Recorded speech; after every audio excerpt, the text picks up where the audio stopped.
artificial intelligence on how to reveal me a glimpse of the glitch of the simulation. Wouldn't that be a real trip? Oh, let's take it together to find out how we can manipulate the script for just long enough for it to cause a chain reaction, no type of effect on the code to cause a reboot to awaken them from the safe mode.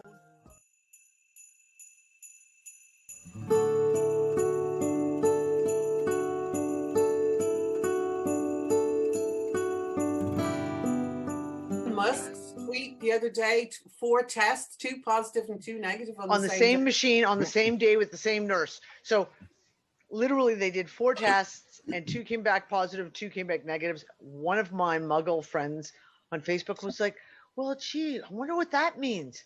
And I couldn't resist. I had to post, it means that the tests don't work, which some of us have been trying to tell you for 8 months. I can do one better. A famous singer in the States. It starts at it's a unique name, so I can't, with my English background, I can't remember it. However, apparently her left nostril was positive for COVID and the right nostril was negative for COVID. Yeah, because that happens. Yeah, so I tweeted out basically, this explains. The cocaine nostril was clear. I just lost. Way out for 2 weeks? Or the cocaine nostril was the clear one. Yeah. So yeah, it's just buckle up, enjoy the ride. It's just going to get stupider. Like just, you know, how you did your prediction, which is a what if of like, I could see this happening. I don't want it to happen. And everyone reacted saying, oh, you're a Biden support, or, you know, blah, blah, blah. I'm like, I'm going to be talking about that shit today. Yeah. Fuck. I saw someone, now apparently Frankfurt, Germany was checking on the US election. So they've got all their data. And the story, bunny ears, is that the Americans went and got the server, and the raw data was that Trump got 410 votes. So I don't know if that's psyop or real, or, you know, who knows? This is the thing, right? Everyone keeps posting this. U.S. forces have gone into Germany and have got that server, and they're the Dominion server, and how they're figuring out how it was used to rig the election. I'm like, and proof. That's like, I'm not sorry how you, that stuff works. And it's not how that shit works. You don't get to just send American military just walks into Germany somewhere, wherever the server was, and they just walked right in, and it didn't cause an international incident at all. The first question is, and no one in Germany knows anything about this. Yeah, why, you know, the US elections? Let's just have half a hemisphere way to follow it. Like, really? Too much of this shit. So it makes a great global distraction, though. Yeah. It makes a great global distraction. So I put out a post yesterday. I don't know if you guys, I'm kind of afraid to pull it up right now because my Facebook is everything is just a fucking disaster today. Hold on, I'm gonna just pull it up today, and I'll read it to you. Yeah. I put this out, and I said to Nick as I was about to hit publish on it, like, oh, I'm going to cause a bit of a shitstorm here, but I want to make a point. So I put out a post saying my prediction, that's all.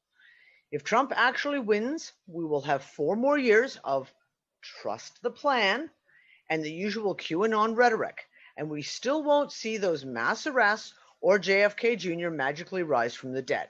And I dated it November 15th, 2020. Well. So here's the thing. I did it as an exercise. I actually wanted to little proof to go along with my discussion or shit I want to talk about again today about belief structures.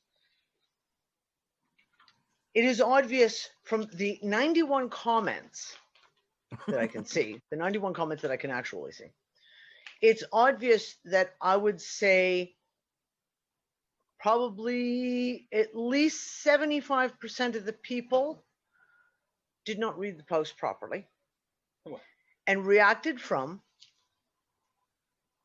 a place of assumption. They made huge assumptions. So the big assumption was, because I made that post, I must be a Biden supporter. And the other assumption is the fact that I'm not following along very well. I'm just not paying enough attention. So it was very obvious, if you go read the comments on it, that it was a huge ping into everyone's belief structures. I wasn't saying anything about Trump's presidency. I wasn't saying anything about the corruption of of the whole fucking election. I wasn't saying anything about supporting Biden or Trump.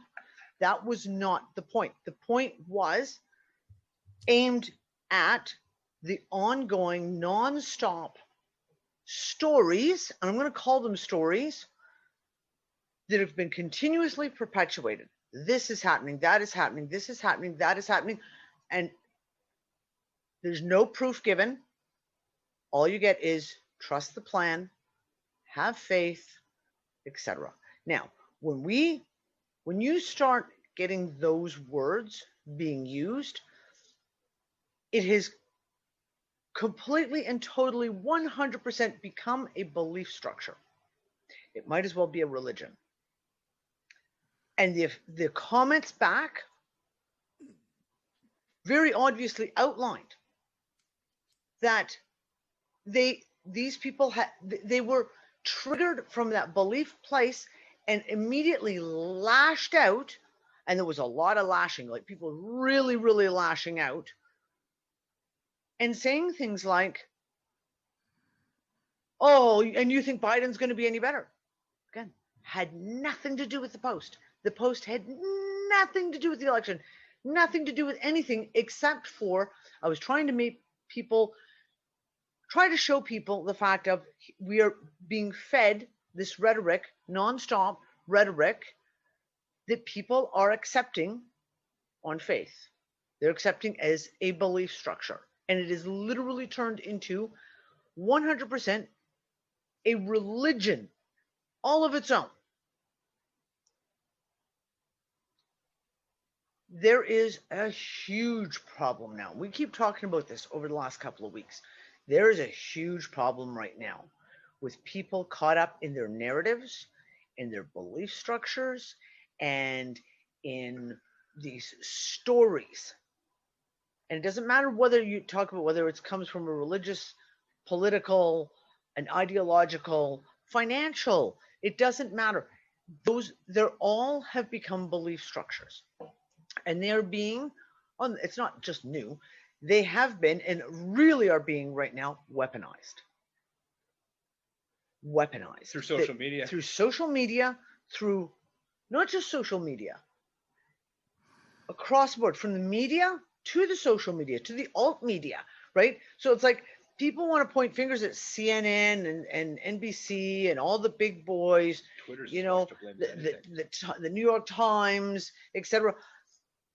The alt media is just as guilty of this. Yeah. 100% just as guilty of pushing this divisionary rhetoric. Taking a side when fucking alt media, Yeah. and these platforms, they're supposed, they should be neutral. They shouldn't take a side. They should maintain neutrality in order to fucking be a fair place to put your voice. And they're not neutral, and that's a problem. That's a big fucking problem. With the power they wield and influence they push out on every aspect of human life nowadays, that's they need to be fucking reined in.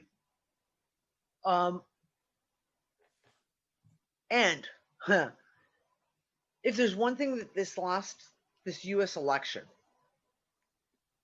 and COVID has done, is to shine a spotlight on that. Do you know what I mean? Like, at no point in time, let's even say it 3 years ago, when we were all bitching about places like Facebook and YouTube, etc., could we possibly have imagined how ridiculous it would have gotten, like it has been in the last 3, 4, 5 months? We couldn't have imagined that they would have been blatant. We could not have imagined that mainstream news networks would have shut down the sitting president of the United States when he's in the middle of a broadcast. We could not have fathomed that they would have had the audacity to do these kinds of things, and yet they do. It's gotten to a crazy level of insanity. And this division has been perpetuated so cleverly that the people will feed off of each other like cannibals without ever going after, if you will, the people who are actually responsible for this shit. They've got the public arguing with each other, fighting each other, and Yeah, yet that's the the- big that's boys the just stark walk point. free. The The big division boys is- walk free. You get a nice little corner sliced out for you, whether you're a Democrat or a Republican or a fucking COVID believer, supporter, mask wearing supporter, Black Lives Matter. You get, the LGBT stuff is another example. Hardcore they get these nice little corners sliced out for themselves, and then all the other groups are a fucking against them, and that's it. There's division right there, and that is the big fucking problem. Is all these little pockets of division that Facebook and Twitter keep cropping up and supporting, and you're not getting to the root of the issues. It's like Twitter and Facebook reporting that Russians are interfering with elections, but Twitter and Facebook themselves interfere with the fucking elections. They run the elections nowadays. So the hypocrisy hypocrisy the main is- fucking loophole in the logic you could drive a truck through is lost on everyone. And You know, Nick, on that one, yeah, you're Maury. right in all of it, actually. But I got to say, what's happening is we're seeing the divide just get wider and wider. Yep. There's no meeting of the minds anymore. It's like, I hate to, I don't hate it. Something we've all seen. Dolores Cannon. The splitting is happening. We're watching it. You're not going to change them. They've made their freaking decision. That it's upon us to make our decision, which we have done, 99% of us anyway. We've made that decision. We know where we're going, and it ain't where they're going. Literally. And that's what we're watching. There is no rapprochement between us and them. Yeah. And the only sensible thing is to realize that and quit fighting it, and just say, you go do that. You go live in your big city. I'm going to be out Go here in my do it. little farm, and to Yep. hell with Go you. do what you're going to do. Go do what you're going to do. And everyone, I had this conversation with my kids, my girls, what was it, about 3-4 days ago? They were talking with something that had been said by some YouTuber. And one of them said something about, their opinion is wrong. And I said, no, it's not. And she looked at me in like complete shock. Of course it is. I said, no. Their opinion is their opinion. There is no right and wrong in an opinion. Everyone has an opinion. It's their opinion. You can't say your opinion is wrong. Everyone has their opinion. Now, what they do with their opinion, et cetera, that plays into a whole different story. You can disagree, but that doesn't make. That is the breakdown that we have right now, is we have this breakdown of your opinion is wrong and your opinion offends me. So therefore, I think your opinion should be removed from That social media, from the Is media, winning, from too. and that is this problem that we have. We just started watching a new show this week. What was it? What's it called? The Order on Netflix. Acting's terrible. It's terrible. It's. We've only watched 2 episodes of it so far. It's really. You watch a preview of something, go, ooh, this looks good, and you go, yeah, no, it's not so good. Takes place in modern times in the States, some uppity up private university college thing, and there's a secret order, and they've used magic and all the rest of it, and it's. But at one point, the main character in the show is sitting in university, sitting in class. He's in ethics class, and someone is murdered on the campus. and the professor brings up this murder, and this girl goes, oh, I really don't want to talk about that because my feelings, and I could have been me, I could have been there, and then I could be dead. And the ethics teacher called her out and called her a narcissist and was just like, basically, you know what? You're trying to put this all out on everyone else, tell us what we can't talk about so that you can make it all about you, but it's not about you. It has absolutely nothing to do with you. All of us walk down that path. Any one of us could have been the ones that were killed. The rest of us aren't exercising our narcissistic tendencies to the whole class. And she's like, oh, and I'm just like, yes, that's exactly it. It's like there's this pervasive, my opinion matters so much that no one else is allowed to have an opinion. No one else is allowed to speak their opinion in case it offends me. Because my opinion means everything and yours means nothing.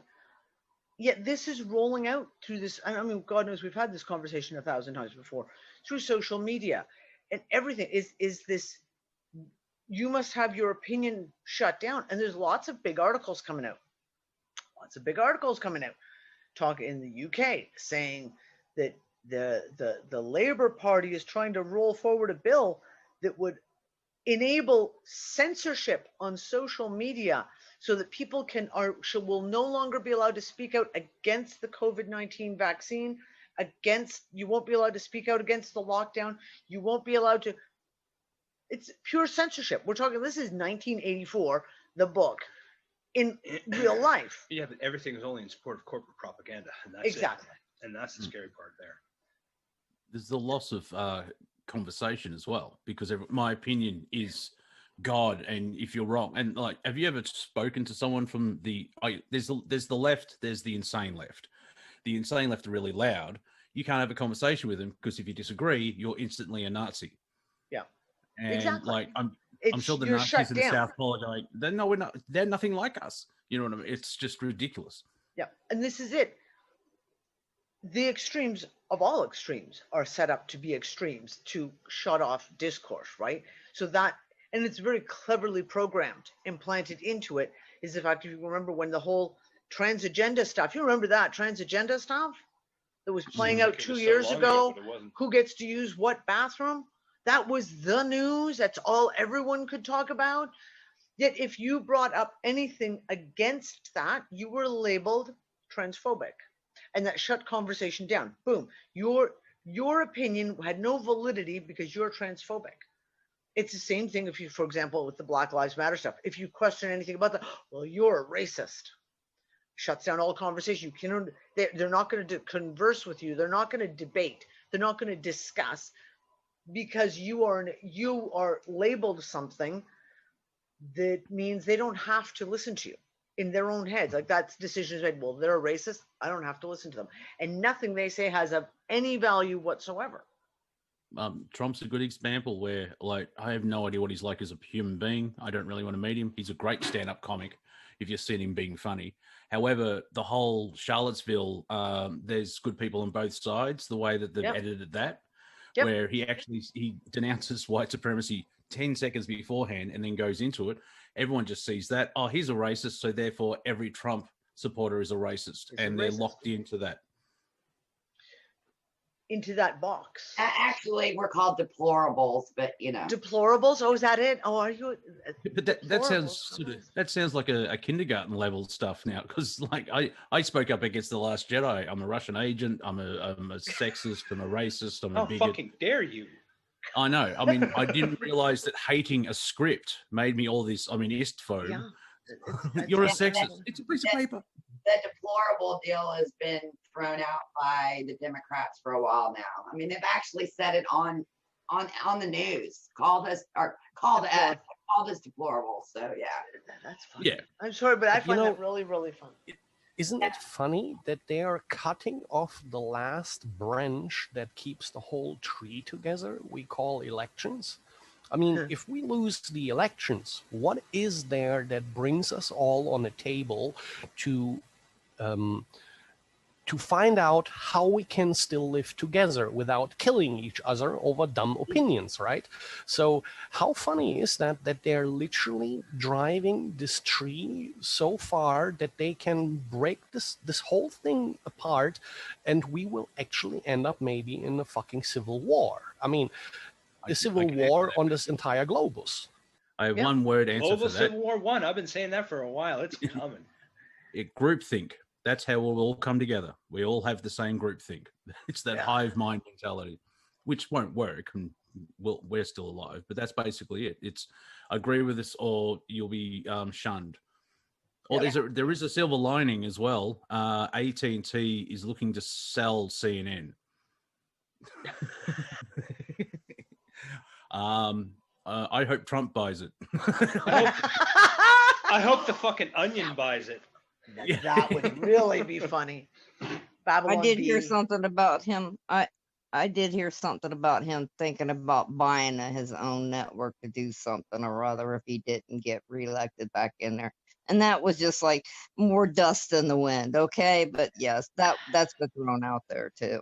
Oh, I But I know. mean, wouldn't it be hilarious if he had his own TV network? I mean, not really for putting more gas into the fire, but more the hilarious entertainment part of all of this, you know? I think him and Alex Jones should do a show together. That would be fucking Oh. gold. Well, he did Tim Paul. Trump on and one side of the table and Alex Jones on the other, and fucking maybe Joe Rogan down at the end. Oh, Jesus. And that'd be Joe Rogan between them. fantastic. You couldn't beat Fuck, those I would things. pay money to watch that show. Well, yeah, because you have the threat of Joe punching anyone out because he does M&A. So it's like, no, shut up, whack. But wouldn't it Alex be Jones was on Tim Paul, and YouTube heard something. Alex Jones didn't say it. It was about shooting Bill Gates or something like that. I'm not saying it Alex Jones did, but it was a 3-hour and 40-minute show, and they cut it. They deleted it because of that 1 second. It didn't even last 24 hours. It was gone. It Yeah. was gone. I watched it. It was good. Well, I'll say. I haven't seen it. I would like to see that one. That would be good. Hey, Bill Gates ought to be hanging from a fucking tree. Okay. Yes, he should. He's in the UK. Bill Gates is in talking to Boris Johnson about how the vaccine's going to work and all the rest of it. I'm like, again, he's not a doctor. He's not a scientist. He's not even an epidemiologist. So why does this rich, fat, fucking pocketed dude get to walk in and dictate, and no one questions it? I remember And no when one he was questioned very disliked. In the 90s, Bill Gates was very disliked because there was rumors of him stealing a lot of the code from Corel, Exactly. Perfect, and Xerox. Exactly. Oh, He had to hire a public relations firm. to Look, even if anyone's used Windows, what the hell do we have to listen to him because of all the viruses? There's a joke there. I know. Windows 10 fucking sucks. But you've got all the viruses. Well, I own a Mac. Up until now, I used to say I'm because I say it, I'm probably going to get one. But you know, when we talk computer, because I've got a Mac, what's a virus? And he's just constantly. This is what I say. Like, we had this long conversation with one of my girls yesterday, and I don't even know how it came up. It got to do with charities, and we were setting her straight about some of the charities, and it went into a very long, fucking an hour and a half that we were in, and we started talking about the whole thing about Bill Gates, and explaining to her like some of the background of the Gates Foundation and what they've done, and how like the women that they sterilized in Haiti, in Nigeria, and in the Kenya, and in the Philippines. And this is not hearsay. This is not conspiracy theory. This is proven fact. The scientists, the labs did the fucking examinations of those vaccines and proved 100% without a doubt that there were chemical agents, HCG, in those vaccines to cause permanent sterility, which is why the only people who got those vaccines when he went in were women between the ages of like 12 and 45. But wouldn't that make them Dr. Mengele, actually? Exactly. Exactly. Here's the thing, Monty. Before, in the days of LimeWire, when you'd like take the chance and download something and you give yourself computer aids, and that was it, your computer was fucked. The mentality is kind of different now. They don't want your computer to shut down. They want to install Bitcoin miners all over the fucking thing. So you've probably got a couple on yours as well. They don't want your computer dead. They want it mining Bitcoin for them. Yeah. Oh yeah, I'm sure it's compromised. That's why I don't say the joke that much. But back in the '90s, it was funny. You know, the like thing. It actually had meaning. Yeah. Speaking of conspiracy theory, have you seen what Trudeau has put out? The latest thing, where basically it's like, is this a deep fake from Alex Jones? Because he mentions the Great Reset, Agenda 2030, and all this stuff, and the tweet was just like, wasn't this a conspiracy theory? And I can see why. He's got such a punchable face. I don't look at him that much, but you just want to, like, you smug little turd, bap. But if I can find it, I'll share it. It is just like, please. Like chuck him on some ice and pretend he's a baby fucking seal. Yeah. And he wears socks with cocks on them. He's a cocksucker. Yeah, he is. The one thing I find really stupid, more so about this, you would think they would come out with something grammatically more better than Build Back Better. Like, it doesn't sound grammatically like it. It sounds like a sentence put together by a grade 1 kid. Yeah. Yes.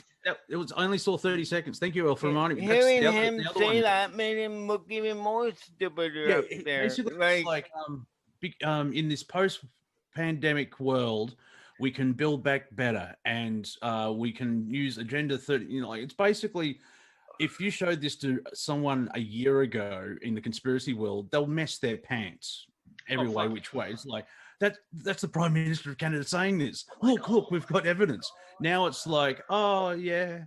It's like, oh, speaking of Canada, I read last night a rumor that the Canadian government had a like, what do you call it when you have an offer out for something you want to have built? Go ahead, say it, because Bossy's about to win the prize. Go ahead. And they talked about hydraulic fucking guillotines. Guillotines. Okay. Guillotines. I don't know if that one is true, but that it is absolutely true.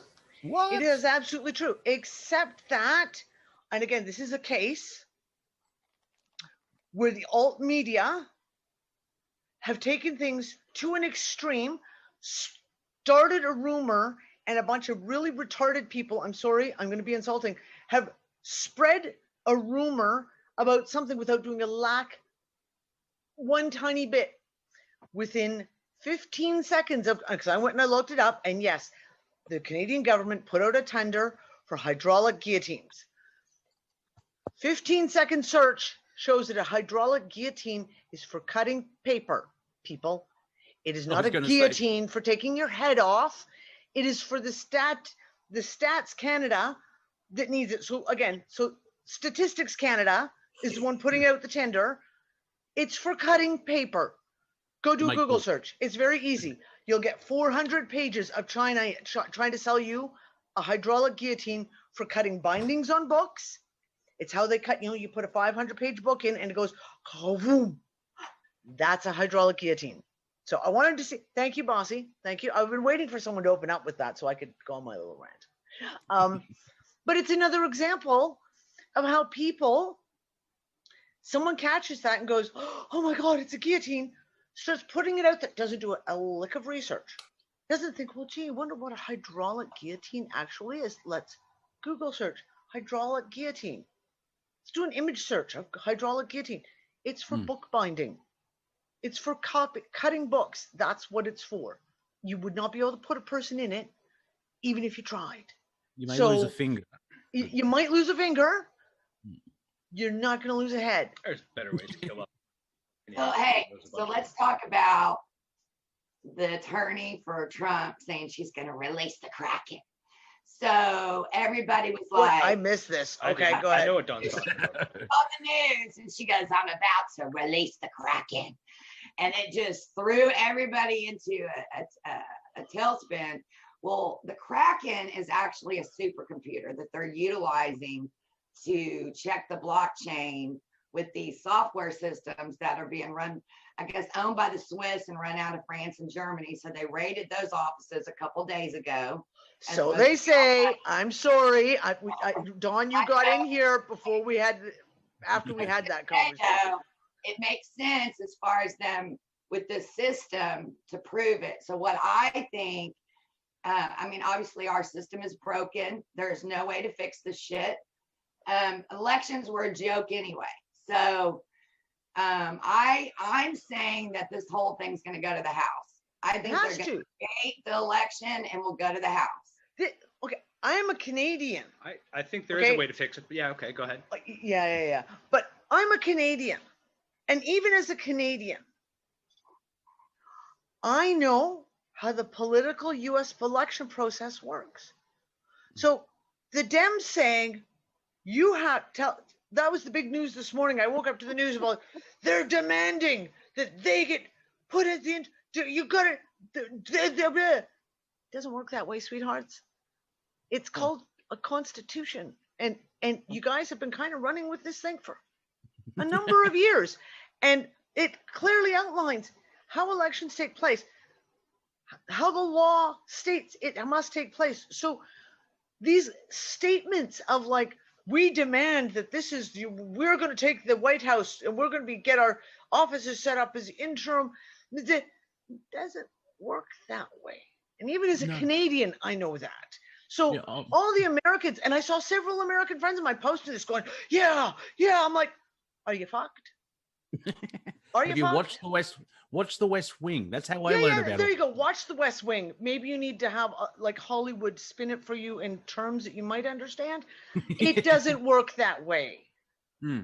It just shows that how bad our education system has just failed everybody. I mean, it's just failed everybody in this country. They're not teaching a lot of the stuff that I learned when I was in school anymore. No. And I know more about it. It's so sad. Because I do a weekly show and it's on an American show because I don't watch TV. It's radio. It's radio. He does radio shows. Yeah, it's 2 a.m. in the morning. Wednesdays, Revolution Radio Studio A. Have to put the plug in. But I know more about civics class, and I've never been to one of your fucking civic class. I know more about American politics than the average person in the United States. And like, fucking why? Like, so I want to touch on a specific type of person that I've encountered a few times, and that is the person that loves to step into a conversation. Dawn, I'm not attacking you. Don't look at like this because it's not you at all. But they're the ones that step into the conversation and they like to offer nothing but wait for you to say what you're going to say and then try to pick it apart and gaslight you. Yep. And in the certain circumstances that I'm talking about, I've encountered people that like to talk about political structures or like, hey, what the hell do you want to do? What the fuck can we do? Where do we go? And I agree with Dawn's statement that the whole system's completely fucked and it's really, really spiraling downhill. But we need to look at what and why, and that's fucking mostly human greed. And unfortunately, global history has shown us that a single egotistical prick leading a country is bad, is always turned out bad. And I mean, science fiction seems to love the council style governments, and they seem to work pretty fucking well in some of the cases where we tried them in human history. And I'm thinking that, you know, as an American, let's say, if you had a Republican and a Democrat, and let's say whatever other fucking minority parties are floating around that seem to be gaining popularity, all sit at a table and call that the presidency, then fucking maybe that might get somewhere. And I think that council style governments where everybody's included and represented is actually the way, because if you're looking at a Republican led country, then that's half the people at least that are fucked over by exclusion policy by default. Yep. So if there's everybody represented under a council style government, that includes the more of the people in the country. It leaves less of them out. President is actually Nick, hang on one second, Nick. But for me as a German, we sort of have not really a good democracy in that sort of sense, but we have that idea that we have this huge place where everyone comes together, where you are as an opposition party, let's say with 30%, can still have a vote in that round table, so to speak. Like your percentage you get at the election actually matters. So you can either block something or you can support something. But the main issue that I see here, we tend to get power blocks. So like, let's say at an election, there's like this party That's that has exactly what I was going to 6%. say next, Bossy. Yep. Exactly. And they band together with smaller parties to get over 51%. So if you have that kind of thing, it is not bad, but it's also not good because it opens up so many windows for shenanigans and all that kind of shit. Right, you know? but if you're looking at the sorry, No, go the ahead. American point of view, for example, like the gun confiscation or gun control issue, for a perfect example on this.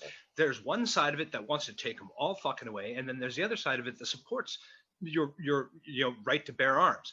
However, neither extreme should be the fucking road that is walked, and there should be the level head of each side when an issue is decided on. It shouldn't be one fucking extreme opinion that decides for everybody in the country, because that really does get away from a democracy's founding principle.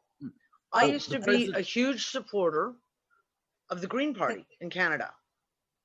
And Can I go ahead, break in here? Leonida, go ahead. Okay, the Second Amendment does not necessarily just talk about guns. It is any tool that you can use to defend yourself. Right. So that would include hammers, knives, bats, whatever. Okay. For what purpose? To defend yourself. To defend yourself. That's it. From your government. From your government. Yes. Correct. Okay, and then the other thing that that I don't know if anybody from the outside of the United States looking in can notice is that our states are more like individual countries. We just have the federal thing tying us all together. Okay. So like where Dawn lives, she has a right in her house to defend herself in her home. In my state, if somebody breaks in my door, I have no right to do that. I have to run out the door. Oh, you're like a warm Canadian. Yeah, pretty much, because I'm right below Canada. I'm right below Canada. Okay. Now the big differences are the people that want to live in these mousetrap cities where they're stacked on top of each other and live in little itty bitty boxes, and their needs are met because they've got mass transit. The police will be right there in a skinny minute. I mean, when I lived out on a farm, it'd take you 20, 30 minutes for the sheriff to show up if you called somebody to come and help. Yeah. So the needs are definitely different in different areas, and I don't think a lot of people looking in will notice that. But we've got big lobbying groups that are backed by corporations that are funding a lot of this stuff, and that's what's influenced our elections, our media, and our government. Totally, it's the corporations that are funding a lot of it. And that's the problem. And that was the next thing I was going to go into. What Bossy said about how they form blocks, groups come together and form blocks to push an agenda. It all comes back to lobbyists and the corporations that are paying these people to pass these laws. And until that is taken out of politics, and I don't mean, like, for example, someone made an example. We were watching Joe Rogan interviewing Alex Jones just recently, which was an actually interesting, very interesting discussion. Very interesting. And in one of it, Alex Jones said something about the fact of Trump has gotten rid of all the lobbyists. No lobbyists are allowed to come into his office and try and push shit. So instead, the lobbyists don't go to Trump. They go to Trump's chief of staff. They go to whoever's in charge of different departments to get them to take the paperwork and put it in front of Trump and say, hey, we need you to pass this. That's just as bad. That's just as bad. And this is the problem. When we backtrack, every problem in the world, pretty much every problem in the world, whether you're talking finance, politics, fucking healthcare, education, whatever, doesn't matter across the board. There's a corporation behind it somewhere, whether it's big oil, big pharma, the big banks, the the big industry. It doesn't matter. There is a corporation behind every single problem. We have a problem with food. We have a problem getting, people getting food. Well, where's the problem with that? The problem is with the big corporations who are controlling the food supply, who are controlling the mass farms, who are controlling who gets what and how much they pay for it. What is the problem with technology? We talk about free energy all the time. Big oil is always in the way. We look at, think of the JP Morgan, what he did to Tesla. Because, oh, there goes my internet is dropping again. Don't play. What are you doing? Never mind. Okay. Don't play. Don't touch. I was just going to say, no, Don, we didn't lose our guns. We gave up our right to defend ourselves. And I think it's the same Yes. problem in Australia and the same problem in New Zealand. It's not necessarily about giving up our guns. We gave up our right to defend ourselves. Yes. We get sued for shooting people if they break into our house with malicious intent. We get, there's a whole slew of things that you can't do. And it really doesn't matter. It boils down to the ultimate point of, we have no right to defend ourselves. I had a friend of mine who was a cop. And we were having a conversation. I was talking about my cousin. Someone broke into my cousin's. This is like 20 years ago. Someone broke into my cousin's house. Her husband was off on business. It was her with two little kids in the house. My cousin also plays for the Canadian softball team. She's a pitcher and she's a batter. So she picked up the baseball bat behind her bedroom door, beat the shit. I mean, literally beat the shit out of the guy who broke into her house, hog-tied him with a skipping rope, and then called the cops. And we're talking to this friend of mine who's a cop, and he said, look, off the record, I will never admit to saying this. Here in Canada, the only way to deal with a home intruder is to kill them. Kill them. If someone comes into your house, just kill them. Whatever means, doesn't matter if you have to beat them to death with a baseball bat, a knife, a gun, whatever you're going to use, make sure they're dead. Because in Canada, if they're not dead, you stand a very, very good chance they will countersue you and charge you with assault. And the person whose house they broke into, who was defending themselves, will go to jail under assault charges for defending themselves. That is Canadian law. That is how bad it is right now. How is that even legal? How did that get passed? How the That's fuck the way. did that That's how fucking corrupt the legal system is. You cannot defend. They can sue you, and there's multiple. You can literally go into Canadian news and do a search of how many times people have been defending themselves, defending their family, And got sued. and for ended fucking- up getting sued and ended up doing either jail time or having to pay, hundreds of thousands of dollars in reparations because someone broke into their house, someone broke into their car, Old man someone in tried to- Kamloops, BC. He was fucking 80 years old, lived by himself. Two guys broke into his house. He fucking happened to have a knife, defended himself, managed to slice one of their throats. The other guy got away, and they tried to sue the guy. They tried to sue him. And there's a real likely fucking chance they almost won. And fucking popular opinion came back and said, sorry, nah, you can't. It was literally the public saying, are you fucking kidding me? An 80-year-old man defends himself against a couple of crackheads, and you're going to go after the 80-year-old man? I don't fucking think so. And they had to back down. But that was one case. A lot of times it doesn't go that way.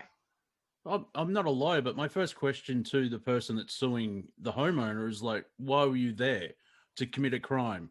Case dismissed. But in a lot of I'm cases, thinking it comes down to logically- political narrative, though, and which side they want to push at any given time. And a lot Oh, of yeah, times, yeah, they I know want it's that fucking corrupt. side of, this person was within their rights to defend themselves, and the harm they caused to this person was absolutely justified. They don't want to ever say those words. Yep.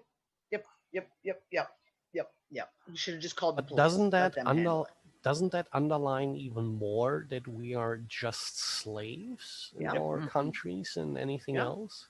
I said it a couple of weeks ago, or maybe last week. I said, you know what? Our entire world is based on lies, and it doesn't matter what aspect of life that you want to think about. It's all based on fucking lies.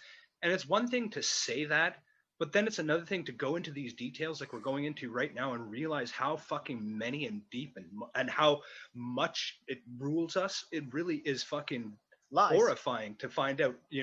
It's like I said, one thing to conceptually hear that and go, yeah, he's right. Yeah, because like the system that they put forward, as I put it, the false narrative that the media puts forward, that would work, but we don't have that system.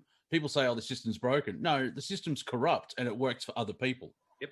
And Exactly. It just doesn't work for you and I. This is what I talk about. For example, people get really upset when everyone wants to quote common law, and they quote the Magna Carta. And it continuously, oh, but Magna Carta and common law. And I'm like, Magna Carta has nothing to do with you and I.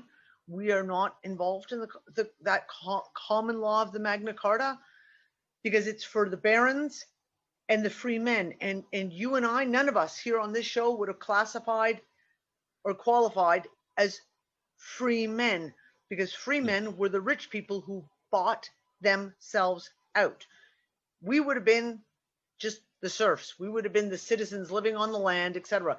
And none of those laws apply to us. People don't like to hear that. They want to think that this is the way we'll use Magna Carta and common law. It doesn't work that way. Do you want to The hear laws something? they're not to our benefit ever. No. Okay. Look, Go ahead, the funny because I got thing- a bitch of a thing to say. Oh yeah, well, yeah, just build up that energy. The funny thing is, I heard someone point out that they want to get rid of the Magna Carta because King John signed it under duress. Well, of course he did.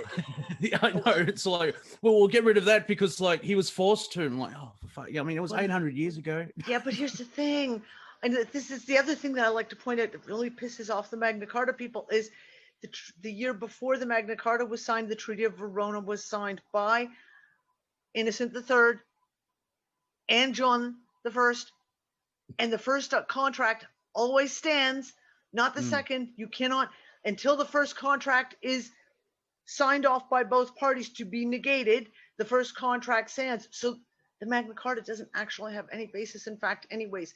It's a secondary contract that was void and null the moment it was signed, because the first one was not negated. So Under duress. under duress, both times it was under duress. So Yeah, exactly. it was so good they signed it twice. Oh, okay. So Gorf, here's the thing. It's really great to say that fuck their system and try not to play into it, but unfortunately, it's just no way. It touches everyone's lives. It's right up there in everyone's fucking business. And honestly, the only way to fucking get rid of it is to cripple it by ourselves, right? And this is something I've touched on before, and I mentioned in conjunction with masks, but like we got to take the system down by their own rules, right? Now, that guy that Danny talked to that I've referenced before that was filing liens against the fucking system, it would fucking go against every one of the corporations, against the main parties for the government, whatever, MPs, and he would just go to the courthouse and he'd file a half dozen liens a day, and he would keep it under a certain amount, and he would keep like the monetary lien that he was filing under a certain amount, and he got away with it for months, and he was accumulating hundreds of thousands of fucking dollars just by filing legitimate liens against corporations for doing douchebag things. And you know what? If everybody started up doing shit like that, like, could you imagine 100,000 people picked fucking Walmart one week and just said, hey, you know what, fuckers? I don't like that your access ramp is this fucking angle, or I don't like that you're fucking, you don't have waste disposal bins for the masks that everybody's being forced to wear. Against you. Here's a $500 fucking lien. Suck it. $499. Sorry, $499. And if you had 100,000 people do that, it would literally just fuck them right in the ass.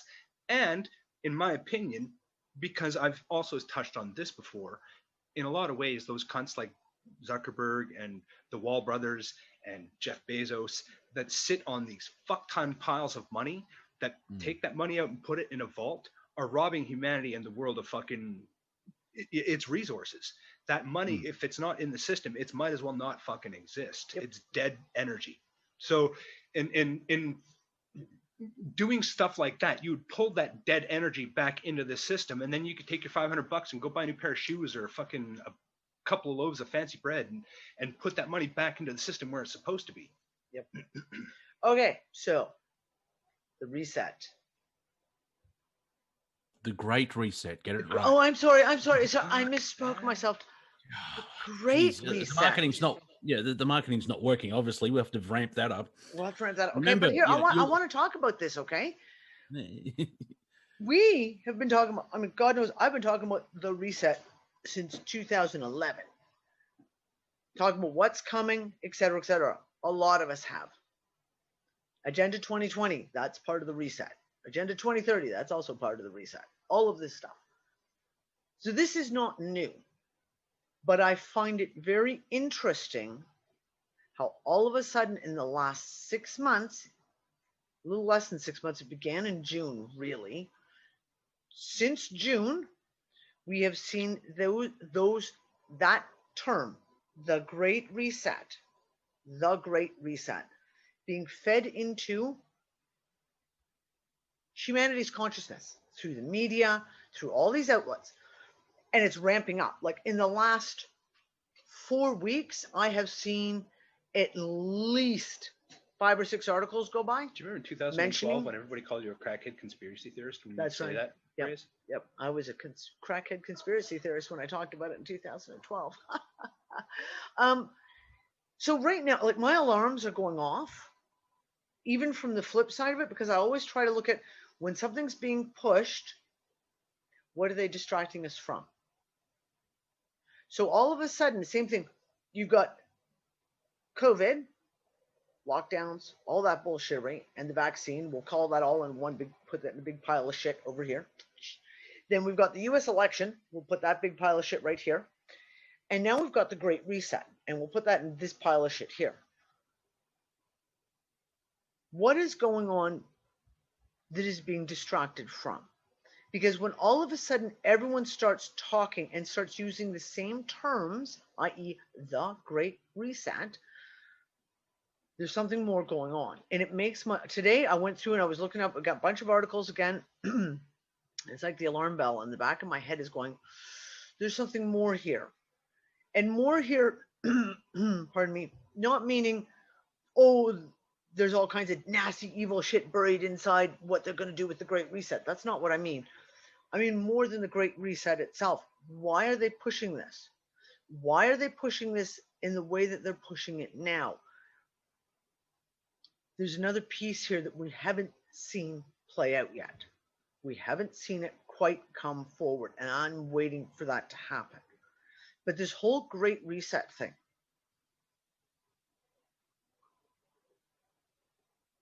it has been talked about by these talking heads, like you guys who go to, Davos and places like that. It's been talked about since 2011. Ooh, I got more. That's a good question. I got shit to say about that. So, in the building of this idea, in this thought form, let's call it, they talk about this Great Reset. They talk about all these different things. Now, we can watch, and I was talking about it this morning or yesterday with Nick, and I was saying how they're resetting it and how they're bringing it forward, right? Has been on the go for years. This isn't just a, hey, COVID's happened and now we need a Great Reset because, they've demolished the fucking economy of the world. They've been building on this for years. And one of the things is, like, for example, we look at the IMF. The IMF, every time a natural disaster happens, every time we'll call it a man-made disaster, i.e. the Ebola outbreak of 2014-15, which was completely man-made, the IMF sweeps into the countries, says, oh, you need help. We're going to bail you out, but you're going to give us, we'll lend you this money, but we're going to take control of your assets, your gold, your nickel, your oil, your silver, your cobalt, whatever it is that the country has, they take control of the assets until the loan is paid back. Well, of course, the loans are made in such a way that it's impossible for anyone to pay them back, right? None of these countries are going to be able to pay this money back. So therefore, the IMF has been grabbing up the assets. Now, it's interesting because when they talk about the reset, and when you talk about it in terms of banking, Basel III and Basel IV comes up as the type of a fully asset-backed banking system. This is the terms that have been tossed around since 2011. Asset-backed banking systems. Well, if you need to have assets to back up all your debt, the IMF's gobbling it all up. They're taking away everyone's assets. Now we talk about the thing. No, not all of them, but it's slowly. We look at that whistleblower that came out of Canada 2 weeks ago, 3 weeks ago, just the last month, of how they're going to wait till spring until Canadians are completely fucking desperate and the economy is completely destroyed. Then they will do a debt forgiveness plan But in order to get your mortgage wiped out, you will have to sign over the ownership of your house to the IMF. In order to get all these things, you will have to sign up ownership of. So it's all being brought together. All the debt, everything gets brought together, and then they just magically wave a wand and wipe out the zeros on the computer screen. But in the meantime, humanity, you, me, us, all of us, get tied back into a system of control, because now you've lost whatever asset you perceivably had, i.e. your house. If you had a house, you've lost that. I think there's a dog out there. Would you? AD? Yeah. I was reading that email that got leaked out of Canada about a month ago. Yep. And it's not just losing your present assets, all future assets as well. Exactly. My question is, does that mean your kids too? Doesn't it? Your assets, well, yeah, your kids. So, Maurice, your question. You said supposedly over 140 million adults voted in this election, and do you actually see them waking up? In a way, yeah, I do, really, because if you look at the voter turnout for the 2016 election, it's really fucking low, like record-setting low. And now this one is record-setting high. And that tells me that there's a fuck ton of people that realize that there's something wrong. And even in their misguided hearts, they're going to vote because they think that voting is going to help to change that. And now they're realizing, holy fuck, no, I didn't really, wow, look at the manipulation and the lies. So it's a matter, and one person in the right place at the right time that has a change of perception often is the only thing that changes the world, right? So there's 140 million people right now that could potentially be undergoing a change of perception because of the realization that they've got to do something to fix this world that they find themselves in. And obviously voting wasn't the thing that did that. So even that is a realization. Yep. Even that of realizing you've been programmed to believe if I vote, it will change it, it will make things better. And people have voted and it fucking did nothing to make anything better. If anything, it made the waters. Seen yet, but it made the waters that much muddier. You look at the outcome. We've got at least another 3 weeks until the 8th of December before the courts have to hand down a decision. I thought it was the 8th, and then the 14th is when the Electoral College sits. I don't know. Anyways. Yeah. Regardless, between the 8th and the 14th, somewhere in there, right? Somewhere in there. You've got this insanity. So even people's perceptions can be changed in the fact of, oh my God, this is insane. This is crazy. That should have been how long? And it's the one question is like, gee, America's got talent, can count 100 million votes in a commercial break. Why can't we get an election and have even just that perception is shifting of people are going, what do you mean you don't have them counted yet? Would you like my grade 1 class to come in and help you count those? You can do the stock exchange. You can do the stock exchange instantaneously, and there's trades worldwide, billions and trillions of dollars, and they can do it instantaneously. I am sorry, it's just I'm not. It's a show, right? It was just Australia's election. Monty, how long was it before they announced who fucking won? Was it 2 weeks? Which one? It was the last election. I remember sitting there going, well, who won? And one of my girlfriends in Australia was like, we don't know. It could be weeks before we know. I'm like, but really? that one seemed like How that. difficult. I'm sure there's corruption on both sides, but that one seemed to be natural, and it just got down to the last seat, and it felt natural. It just took forever to get to. Oh, very quickly, I found the video of Trudeau. It's about 30 seconds long, so if I can screen share it, if you want me to put it up. Yeah. Can you screen share? Hold on. Oh, YouTube's gonna flag you. Give me a second. Hold on. Copyright infringement. Oh. But it's the Prime Minister of Canada. I can't give you permission, so try screen sharing. Well, the screen share is green. Host is disabled. I cannot. Okay, hold on. Did you press? That's not nice. She's not disabled. I'm not disabled. I'm differently abled. Okay, here you go, Monty. I'm going to make you co-host for the moment. I'm the one that's disabled. That's right. Well, and all of us, but that's the rest of us just hide it. All right. So, Can you should be able to there you go. Can you see now? Yes. I'll turn up a tad. It's Look look punchable. Fucking vagina face. Yeah, I know. I thought this was supposed to be a conspiracy theory, but here it is, straight from Trudeau's mouth. The pandemic is the excuse for the great reset of the world led by the UN. Building back better means giving support to the most vulnerable while maintaining our momentum on reaching the 2030 Agenda for Sustainable Development and the SDGs. Canada is here to listen and to help. This pandemic has provided an opportunity for a reset. This is our chance to accelerate our pre-pandemic efforts to reimagine economic systems that actually address global challenges like extreme poverty, inequality, and climate change. So there you go. Apparently it's a conspiracy theory. You're muted.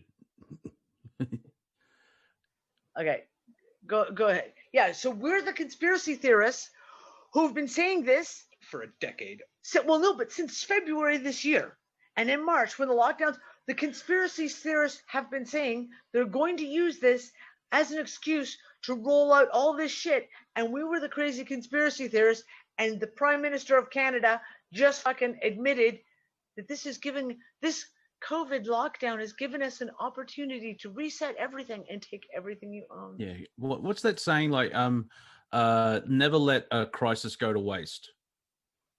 Yeah. Was that Winston Churchill? Or something. Mate, I can't remember who said it, but I know it's been used. I think that's Winston Churchill. Yeah, anything that happens, we'll use it for our benefit to bring in our agenda. Yeah. This is the thing. Like, we have this whole thing about this reset stuff. I just keep watching it, and it's like,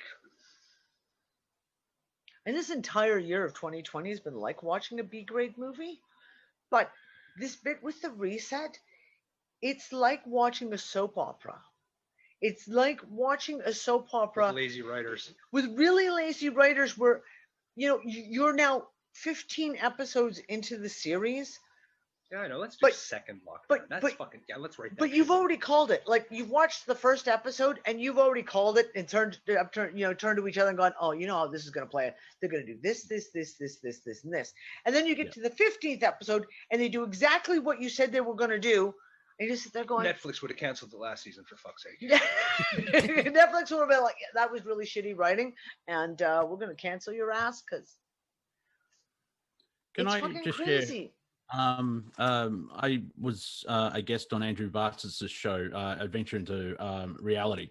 He usually brings me on at the end because it's a call-in show, and if it's like really intense and he's healing and there's a lot of emotion, he brings me in to lighten up. So like gives a balance instead of everyone like crack a little bit of jokes and basically. We went for an hour, but I won't do the whole hour. I'll just condense it. He basically, what he sees the story going is they're just going to kick the can further down for another 4 years. And the global narrative is basically we're at the end of season 2 and the cliffhanger sucked, didn't do shit, and was like, And now at the start of next year, they'll bring in season 4. They're going to skip season 3 because it won't work and it's utter shit. That's on another timeline type thing. So basically what we're seeing is season 3 will be a recap at the start of season 4. And that's why everything's getting fucking weird. So that's basically... I don't know. That's sort of what... The analogy kind of works. It kind of fucking works. Yeah, because you need new writers. You are correct. It's like, what the fuck? Who wrote this?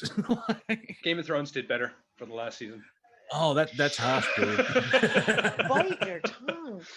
Yeah, The Last Jedi, Doctor Who, Game of Thrones, reality. What the fuck's going on? Well, art imitates life, but in this case, we're not sure which one's imitating who. Those writers all had to find work after they finished their projects, so they went to 2020 instead. So they went to 2020 instead. You guys know that Spider-Man meme where multiple Spider-Mans pointing at each other? That's exactly what's happening right now. I'm not the biggest Trump fan, but I'll take him over Biden. I want Trump to win just to piss everyone off. That's the comedian in me. I just love it that all you people, because you've seen people freak out. And when it was announced that Biden won, and it was like the end of World War II, we beat Hitler. Shut up. But like, that's the same with all- me. but- Monty, I'm in the exact same place. We all know I hate Trump, but I want him to win. I want him to win because A, Biden is that fucking evil. yeah, Like that fucking evil. It comes down to that better the evil you know, yeah, right? But also because of the fact there's that part of me that it's like the bullshit, like I said, them calling out this morning saying that Trump has to step down so that they can take over his interim presidency office and set it up. And I'm like, that's not how this works. I just want to shut those people down. Like the idiots who like I said, it's like someone put a clip up, it was fucking awesome, of Nancy Pelosi saying, Russia's interfered with our elections. Then a clip next over like, nothing can interfere with our elections. I don't know what you're talking about. You're just like, I want to see those people who are sprouting such complete and utter bullshit. I want to see them swallow their own tongue. That's all. And that's maybe that dark side of me. Like that's my perverse sense of humor. What the? It's going to get hit really hard, but it's part of the awakening as well. It's like, what you mean? The entire mainstream media lied to us, and they're all exposed. But one quick question: what the fuck is the office of the president-elect? Because that's just been. That's all. I know. They're making I know. They go. There's no such thing. I know. That's what I mean. This is man. I mean, they got the gall. You got to give them that. They got some fucking balls to do what they're doing. But they can fuck off. They're gaslighting. If you know what gaslighting is, where a husband was slowly turning down the gas lamp and thinking that the wife was going blind, but he was just turning it down. Someone's opened a window and the wind's blown out the lamp, and it's just gas pouring out now. It's like, just no one light a cigarette. Boom. Boom. Oops. I identify as president-elect as well, Green Zone. I'd like to point that out as well. Listen. I've got a pile of people I know who've changed their name on social media to be president-elect and then their name. Because well, if Biden can do it, so can I. Yeah. I got a question. I want to see someone put a mock-up of the Dumber and Dumber poster with Biden and Trudeau. Because, sure, it's out I see Biden the dumbest, but I see also Trudeau like second dumbest, but that's just me. Yeah, but I don't think that Biden's dumb. Trudeau was the senile. kid that ate glue in fucking kindergarten. Oh, come on. Obama was always getting the embarrassed look on his face whenever. That's what I'm saying. I don't understand how people don't remember. Biden was the stuff of memes. He was the prime meme generator for 8 fucking years. And apparently Americans have forgotten this. Like the amount of one of the biggest, my most favorite memes is the one with Obama sitting there going like this and Joe Biden sitting next to him like. Great template. And it's a great template. And people have forgotten where that came from. Here's my question. They put Flynn in prison or jail or something for doing that thing that was never used. Well, Biden's not even really a president-elect yet, but he's already making phone calls to foreign entities about government, and I'm just wondering if they're even going to do anything about that. I hope the fucking people are paying attention to the rhetoric that's fucking being spouted by his team now that he's trying to fucking claim his power.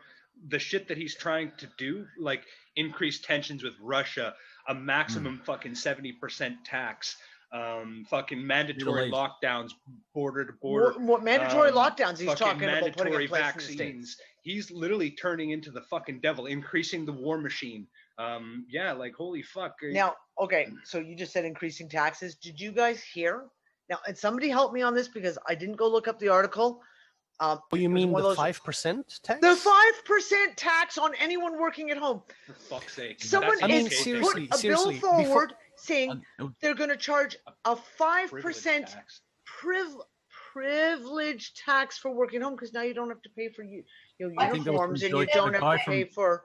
Hold on, what country? I don't know. UK. Is it the UK? It was. I think it was a guy from Deutsche Bank that put forward the idea. Yeah, and Yeah, if Deutsche that's Bank a put Deutsche forward the Bank, idea. it's everywhere. It's basically also in Germany. They will pick it up. But then again, on the other hand, if I have to pay 5% because I'm not using a train or a road anymore, I want to charge the electricity, the water, the rent, the Exactly. insurance, And if that everything, fucking road my ain't computer. Yeah, exactly. Exactly. So like this is it. Do you want to charge a 5% privilege tax because you're working at home? You're like, oh, well then I want you to remove my taxes that I'm paying for education, because now if I'm gonna work from home, I might as well educate my kids at home. I want you to remove the taxes that I pay for fuel. road maintenance and fuel and carbon emissions from my car, because I'm no longer driving my car to work every day. I want you to, yeah, all of a sudden I want my rent to be deductible. I want my power, my electricity, my internet, my phone. I want deductions on everything. Well, that's your office now, right? Exactly. You want to charge a 5% extra tax on the privilege of working from home, then yeah, exactly. Then that means we get to write off fucking everything. Like, it means I'll write off my coffee I buy every day. I will write off fucking everything. You have two support If I'm animals? working from home, I can write off my kitchen because that's where I take my lunches. I can write off my office. I can write off my bathroom because that's where I take my bathroom breaks. And if that comprises of 40% of my home, well, guess what? I'm writing off 40% of my rent, my mortgage, 40% of my power, my electricity, my water, my internet, etc. Just play that fucking card. You also have two emotional support pets as well. I have 2 emotional support pets as well. That's right. And you're going to have to write off. Oh, I and don't need forget them to help me get through my workday at home because it's very stressful working from home. It's my isolation Denny, and therapy. don't forget that you use now a babysitter 24 hours around the clock. So either one of you can Here's my write this babysitter. off and make this claim, right? Yep, exactly. And don't even start under $15 an hour. Oh, And yeah, exactly. And because Nick is your babysitter, he's working from home, so he can do all that as well. Exactly. He can write it all off as well. This is what I'm saying. Like when they want to throw this shit out there, and fight back. When they do this, this is a test. This is them testing the waters. I talk about this all the time. They throw these pieces out to the public because they want to see what the public's perception and response is going to be. So they'll throw it out, and I'm going to call this now prediction, right? That'll get pulled back right now. In the next 3 to 4 months, they're going to put it out again. It'll be worded slightly differently. They won't call it what did we just say? A privilege tax.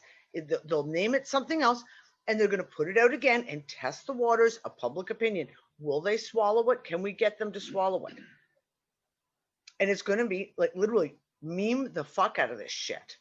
Meme the fuck out of this shit. Turn it into the biggest fucking, my 5% privilege tax. Right. So you know how you're saying that they don't want anybody to own anything. So like one of Biden's first things, if he comes in, is that he's adding a 3% tax on to anyone who owns a home. Motherfucker. Really? That's gonna add in $5,500, $5,600 for me, or 65, somewhere in there, like a big amount. But they're gonna throw it on the ones that own a home. Yeah. So they're basically going to tax people into fucking foreclosure too. But this happened. Listen, I have a cousin. She's actually my mom's cousin in Canada. Never been married. She lives in the house that her grandfather built when he came to Canada in 1902. Now, when he built this house in 1902, Toronto had not come up that. It was like out in a little tiny, basically a little village on the outskirts of Toronto.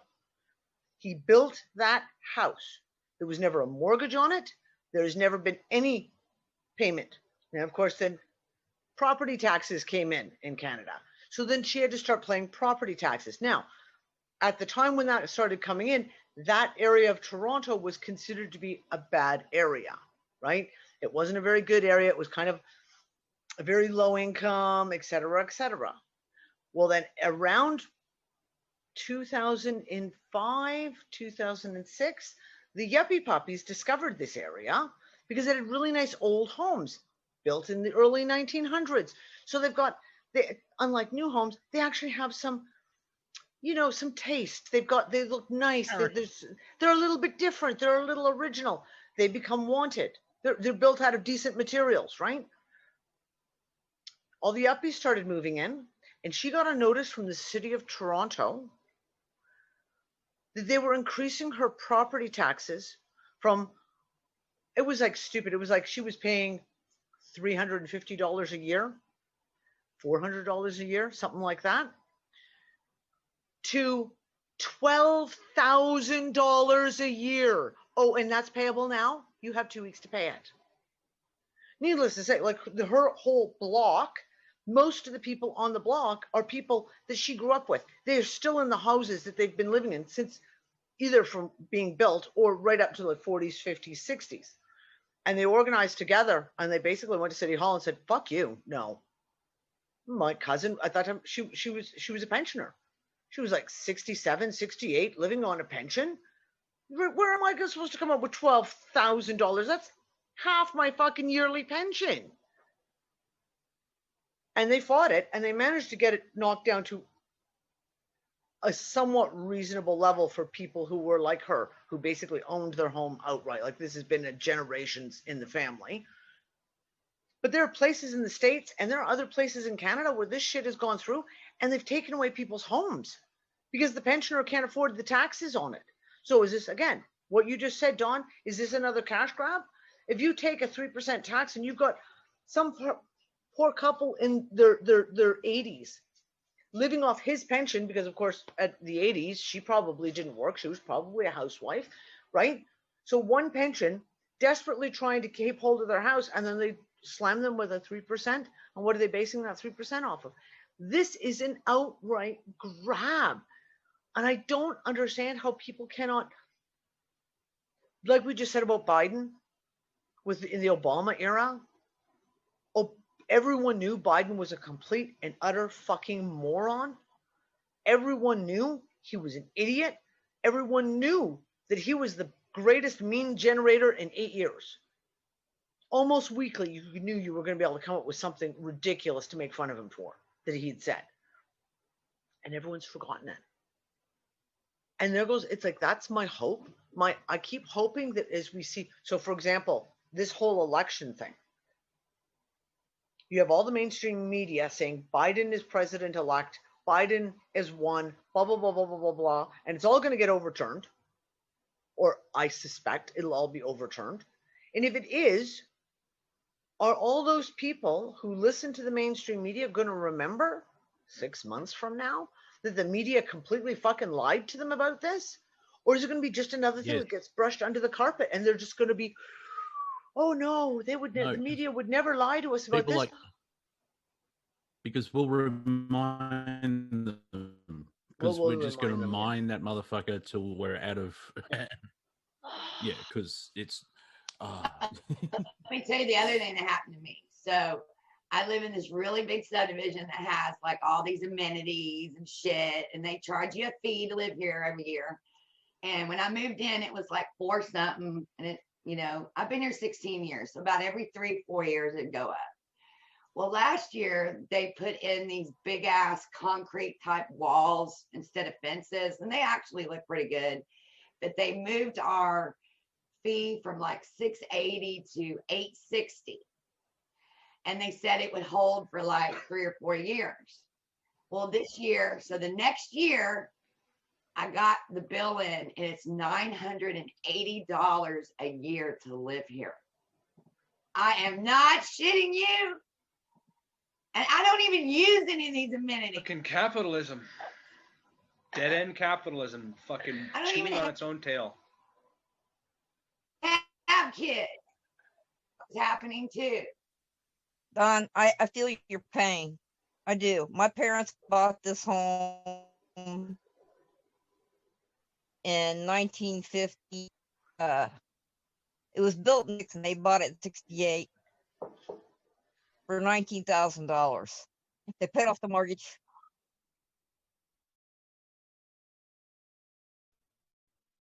And gave us now, okay. And so now I'm paying the property tax on it. The house is valued now at over $100,000 or something like Yeah. that. And I'm paying like, and I get a reduced rate because I'm disabled, and it's costing me $1,000. So yeah, I feel your pain, and it's just doing nothing but going up. Yep. The whole economy. Every, It's about debt. It's about debt. Yeah, It's not exactly. about assets. It's about debt. That would They want everybody to be in debt. cost my whole pension I get. That would cost my whole. There goes my whole pension if I was paying that. Holy crap! And speaking, well, from an Australian point of view with debt, they pumped up the unemployment benefits. They created something called Job Keeper. So the government paid workers enough money to survive so they have jobs when lockdown was lifted. And there's a lot of unemployment and the whole economy's up in the air. Well, who's going to pay that back? Like, they're not talking about, generations. And this is where, you get into the Federal Reserve and the SWIFT system. And that's just Ron Paul, that sucking sound in the background. That's just, the government's borrowing money from a private company, and then the taxpayers have to pay off the debt. Like, was it Reagan that said all the taxes that are paid don't even cover the budget? They pay off the interest of the loans, and then to cover the budget, they have to get another loan. I think it was something like that. Yeah. Due to mismanaged fucking money in the first place. Oh, yeah. And well, that speaking of distraction and this whole great reset, which I do find funny, where it's like, yeah, we're the people fucking the whole planet, but we've got an idea how to save it where we win. Yeah, fucking no. yeah. The economy was, the working people of America were doing better in December, if you remember that far, compared to Obama. And that's why, Trump was doing well in the polls, I think, because there was drug prices were going down and taxes were low and people had more money and they could spend, because he's had, as Alec Jones says, Trump's got this idea that everyone has money and does well, but stock exchange just wants them to have money and everyone else can be fucked. So this whole great we're all reset, supposed to have months of fucking money in savings, and we can get through these kinds of things. But those Don't you $20 love fucking that? corporations can't do 2 weeks. Who was it? Was that Goldman Sachs? It's been memes all over the place about that. I think it was the head of Goldman Sachs who came out and said that at the whole beginning of all the lockdowns. Well, responsible people have got a couple of months' salary in the bank just in case something like this happens. Really? 3 weeks later, they got their fucking hands out for a corporate bailout. And then 3 weeks later, they're like, we're so broke. Can we have a bailout? Fuck off. Most people live paycheck to paycheck. Exactly. And if you're not getting that paycheck, you're borrowing, you're begging, and one a lot of fucking thing, a broken car, a fridge that's fucked, Right. a fucking That's disease that throws it all out the window. Yep. yeah, That's your how bills crime goes goes out and the finally winter's balanced most coming people in. are. And crime goes up as well, so they can start suppressing everybody. And it's trickle down economics is basically when someone's pissing on a leg, like, look.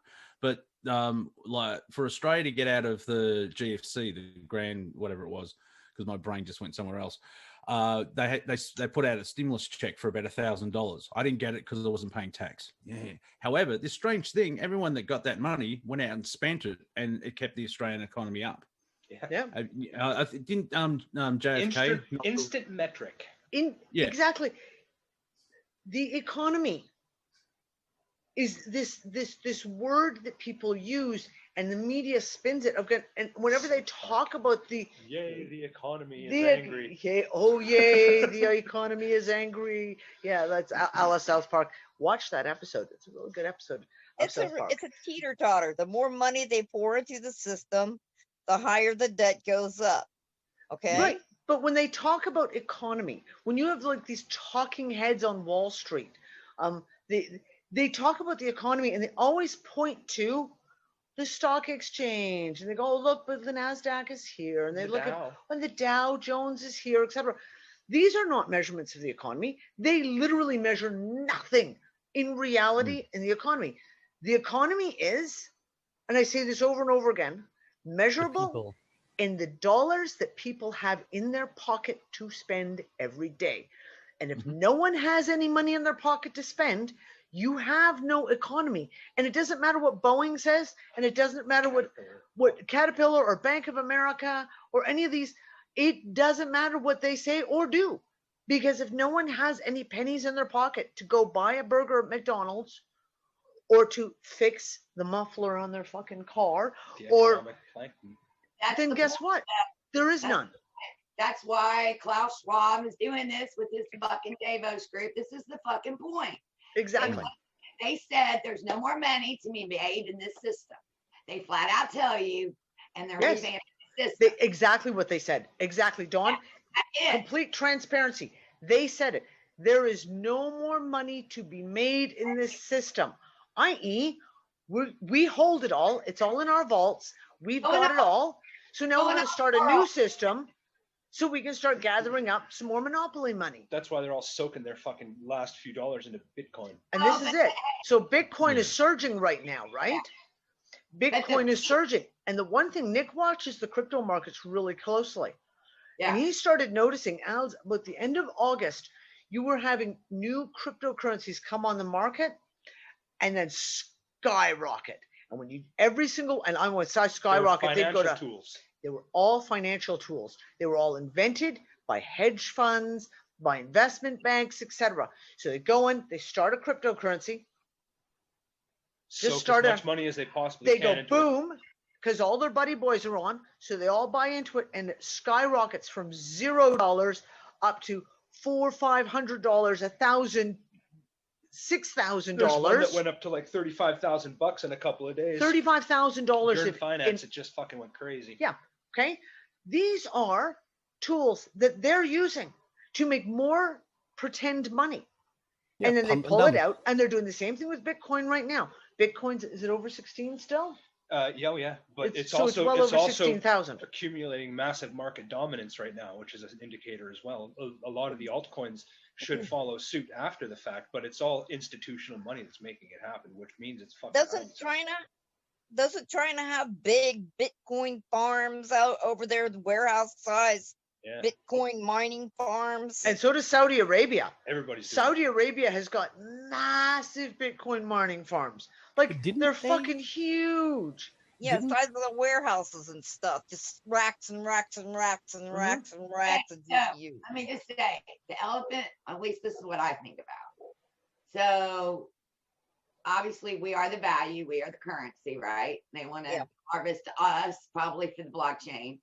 But honest to God, when you see these big Bitcoin amounts of money disappear, or where everybody's fucking money's going, it's either going off planet or underground. The siphon machine is full on. Yep. Oh yeah. Honestly, that money is being gone is the important part, though, because that's useless currency now. Yeah, like you were saying, once it's out of the system, it's like it doesn't exist. It does. It might as well not exist. It is a marker. It could be.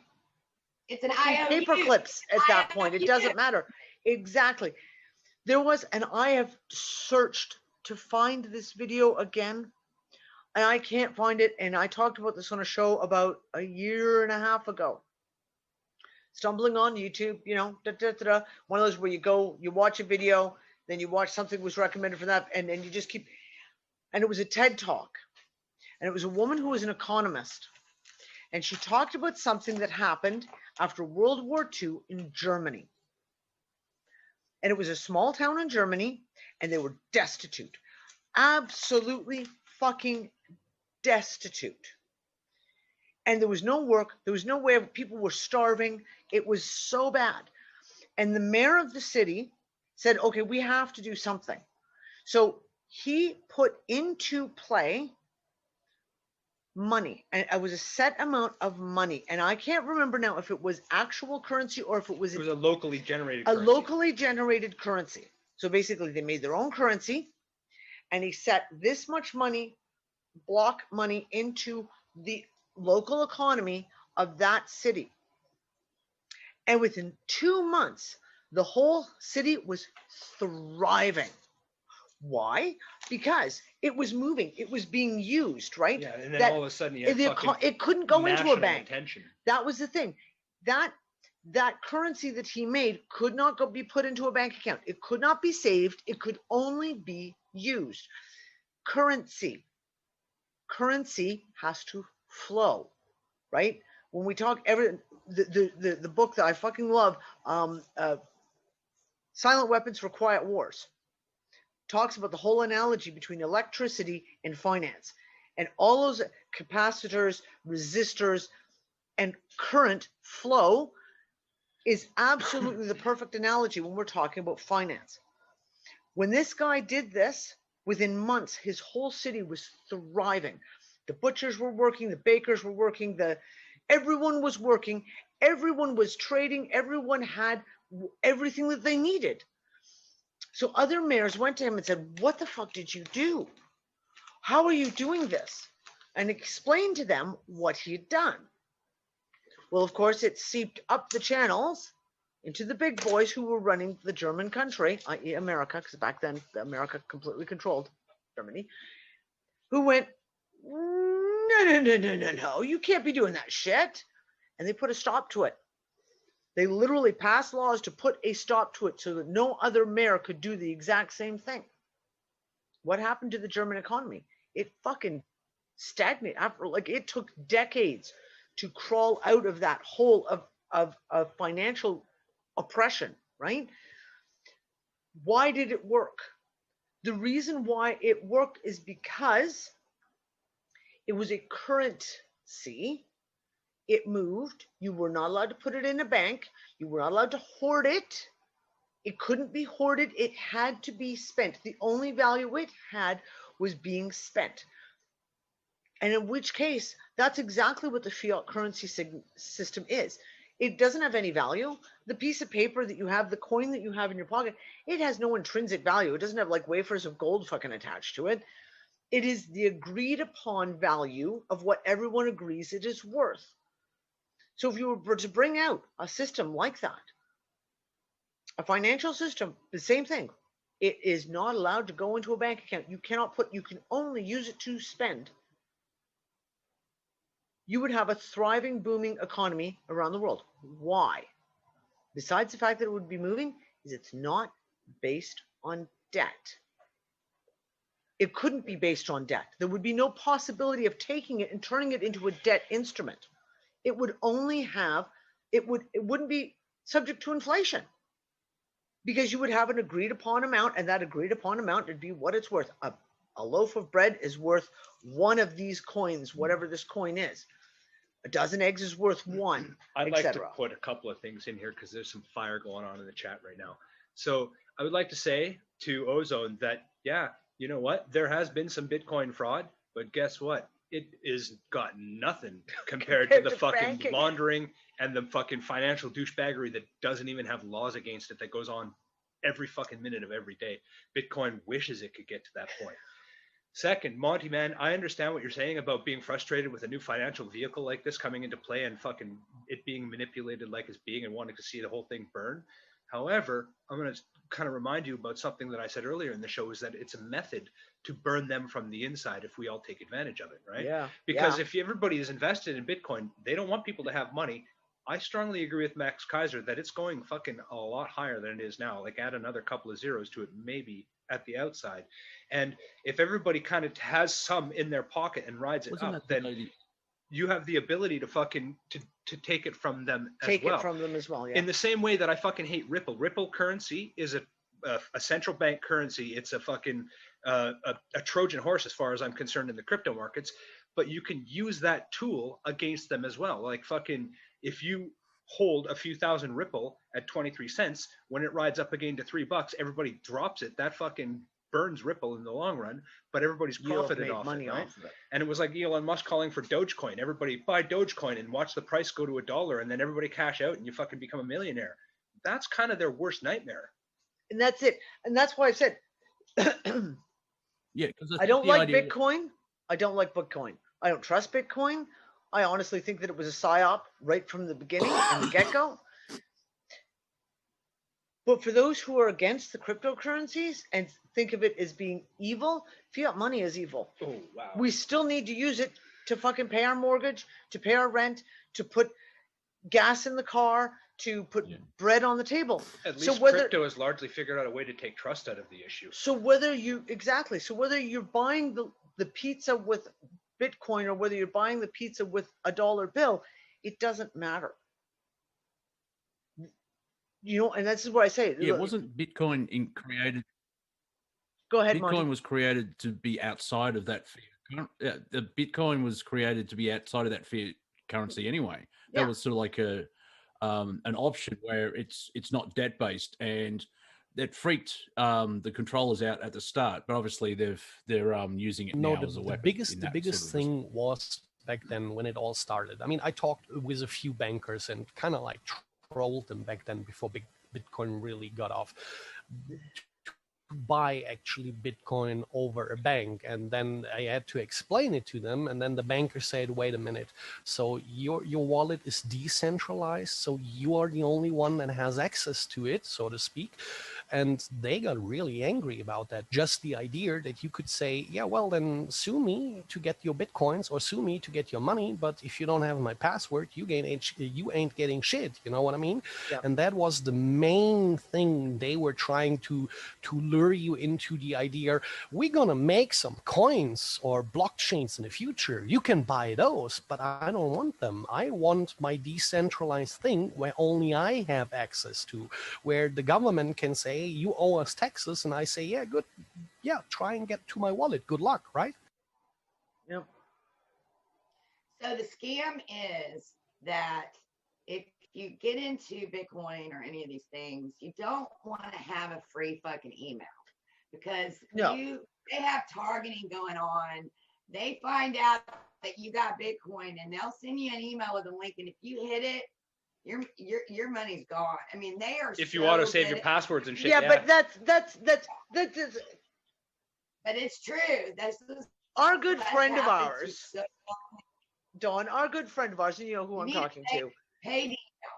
Yeah, he sent me instructions on how to secure my cryptocurrency wallet, and let me tell you, it was 2 pages full of instructions of how to go about making sure it's completely secure. So yes, you have people who are not very smart who auto save all their fucking passwords and have them on computers and have them in a hackable file attached to their Hotmail account. Yes, and if people are that ridiculously stupid,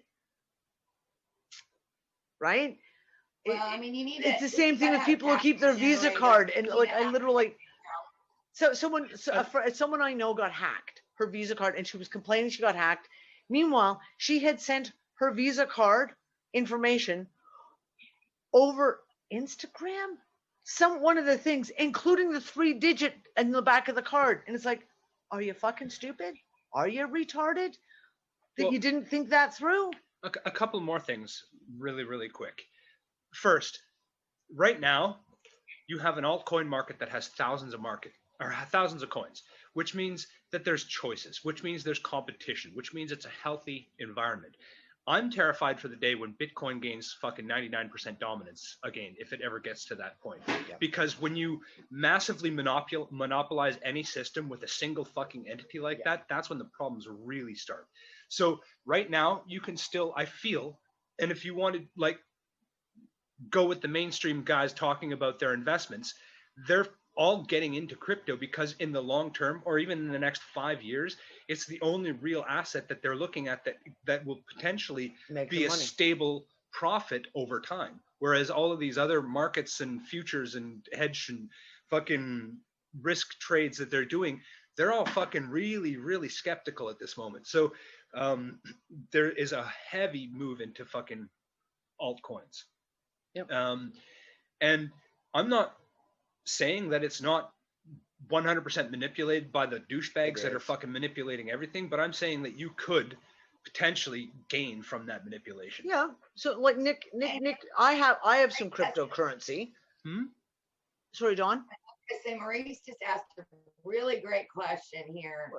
What happened? I have to say. I'm curious. Where does the Bitcoin go if the electronic world shuts down? It'll be saved on servers. There are hard copies that will always be saved. That's the thing. Unlike, for example, you have an account at Wells Fargo, and someone goes in and hacks Wells Fargo's accounts and boom, destroys their entire database. What do you have left? With cryptocurrencies, they're saved on the blockchain. right? So it is always there. And every single person in the world who has a copy of the blockchain, of which there's probably tens of thousands, if not hundreds of thousands of people who have the actual blockchain on their computers, their systems, you would have to wipe out every single computer on the entire planet to take it down. I will add to Maurice's question, the most appropriate quote that I can possibly think of at this moment is the one from Avengers when Nick Fury is talking about, like, is it when the whatever fucking the girl next to him says, well, the world's going to end, what the fuck? And he's like, you know what, the world's always going to end. Until it actually does, we're going to plan that it's going to spin on, right?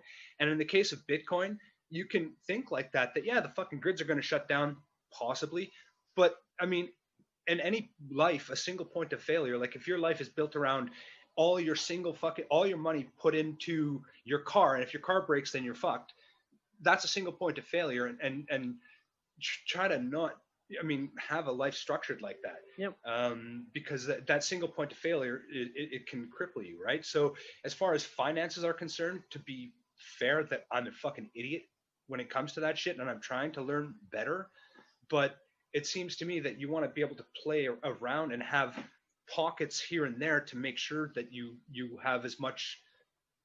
Don't put all your eggs in one basket. I do not want a cliche. Don't. Thank you. I'm going to cliche. Don't put all your eggs in one basket. And also, if there's an EMP and wipes out everything, we've got other problems. Yeah, exactly. If there's an EMP, cash ain't wipes going out to all be the worth much computers. either. Then credit Where my cards, they're Bitcoin fucking is gone. going to be the least of my worries. Where anyone's mean, it's Bitcoin down- is it's the not- least of their worries at that point. It's like, it's number 10 or 11 on the list, yes, but still, it's But it's like, still- no traffic light, it's, Agree with that. cars don't work, all the Yeah, computers exactly. and everything else is taken out. And